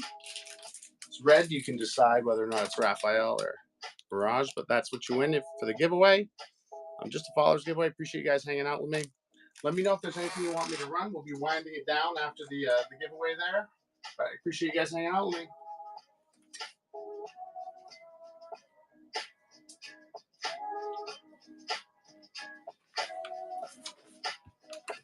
And of course, let me know if there's anything I can do for you. All the turtles we got's in the auction tab. Happy to run anything for you. Everything else is in the buy it now. Happy to help you search. Other than that, we're just chilling, guys, while we wrap it up.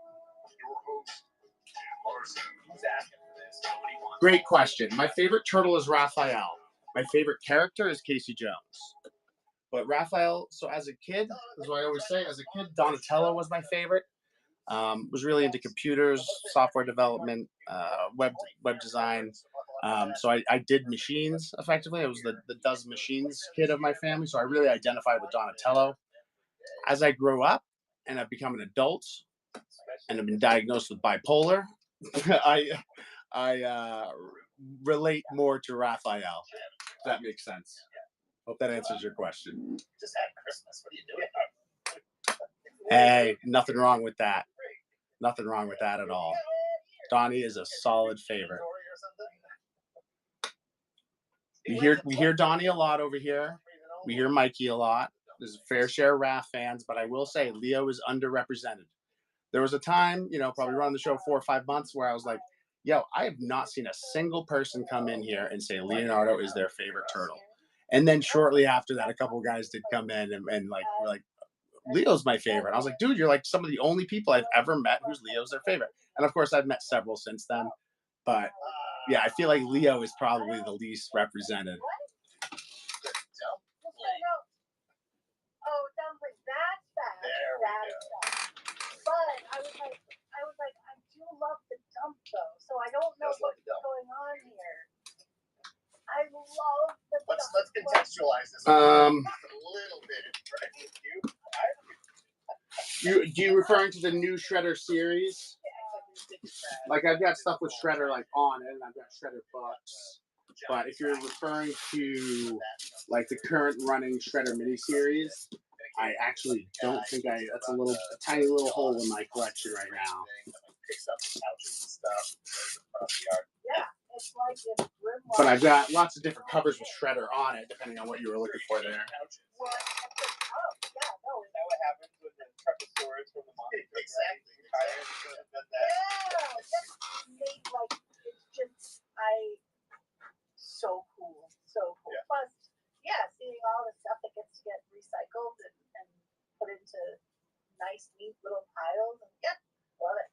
Yeah, I do got a ton of different Shredder covers, but like I said, that current running mini series and like Shredder in Hell, I don't think I have a lot from. Who actually sells the dumplings and where you can find them? We're probably gonna spend most part. Let me double check this over here though.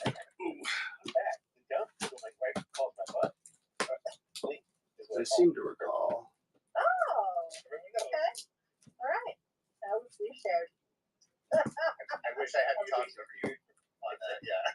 Do you want to try that again? I'll be quiet. You're too open. Oh. No, it's body. All right, we got a lot to do. We got a lot to do tonight, so let's get into this. Yeah, sorry, brother. But that's just something I'm gonna make note of, because I don't like that. I should always have something Shredder, which I do. Like I said, I've got different covers with Shredder on, but not that many run. You want to say hi to Chandler? Oh, you know, Appreciate you asking, man. nothing important. No.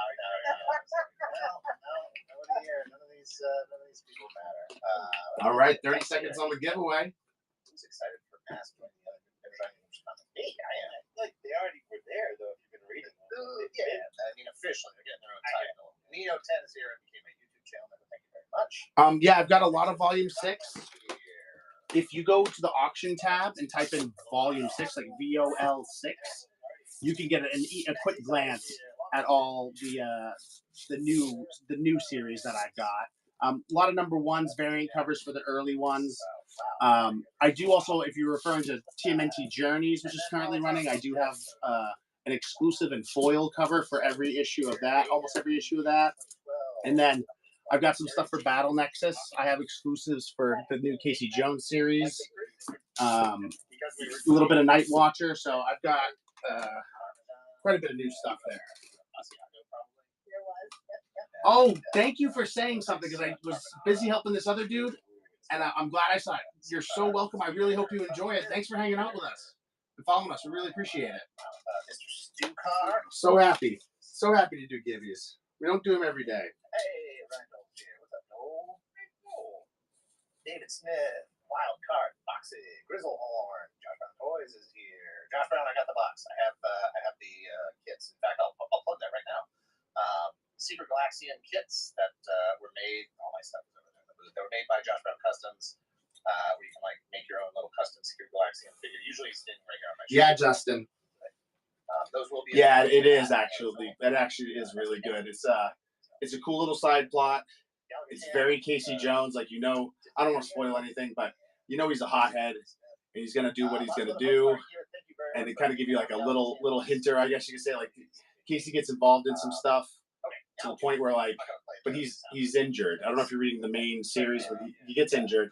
But so this is kind of a side thing to that, and he gets into some stuff. Raph tries to get him out, and Casey refuses to let Raph do that because he wants to do what he's going to do. And it's like very, very Casey Jones. Like doing whatever the fuck he wants, not listening to anybody, regardless of whether it's the best thing for him. But he's doing it with a good heart. What does he call her? And that's all I'll say. It's a good series. Well done. You can smaller down. Steven said TMI. Absolutely, dude. Highly recommend you pick that up.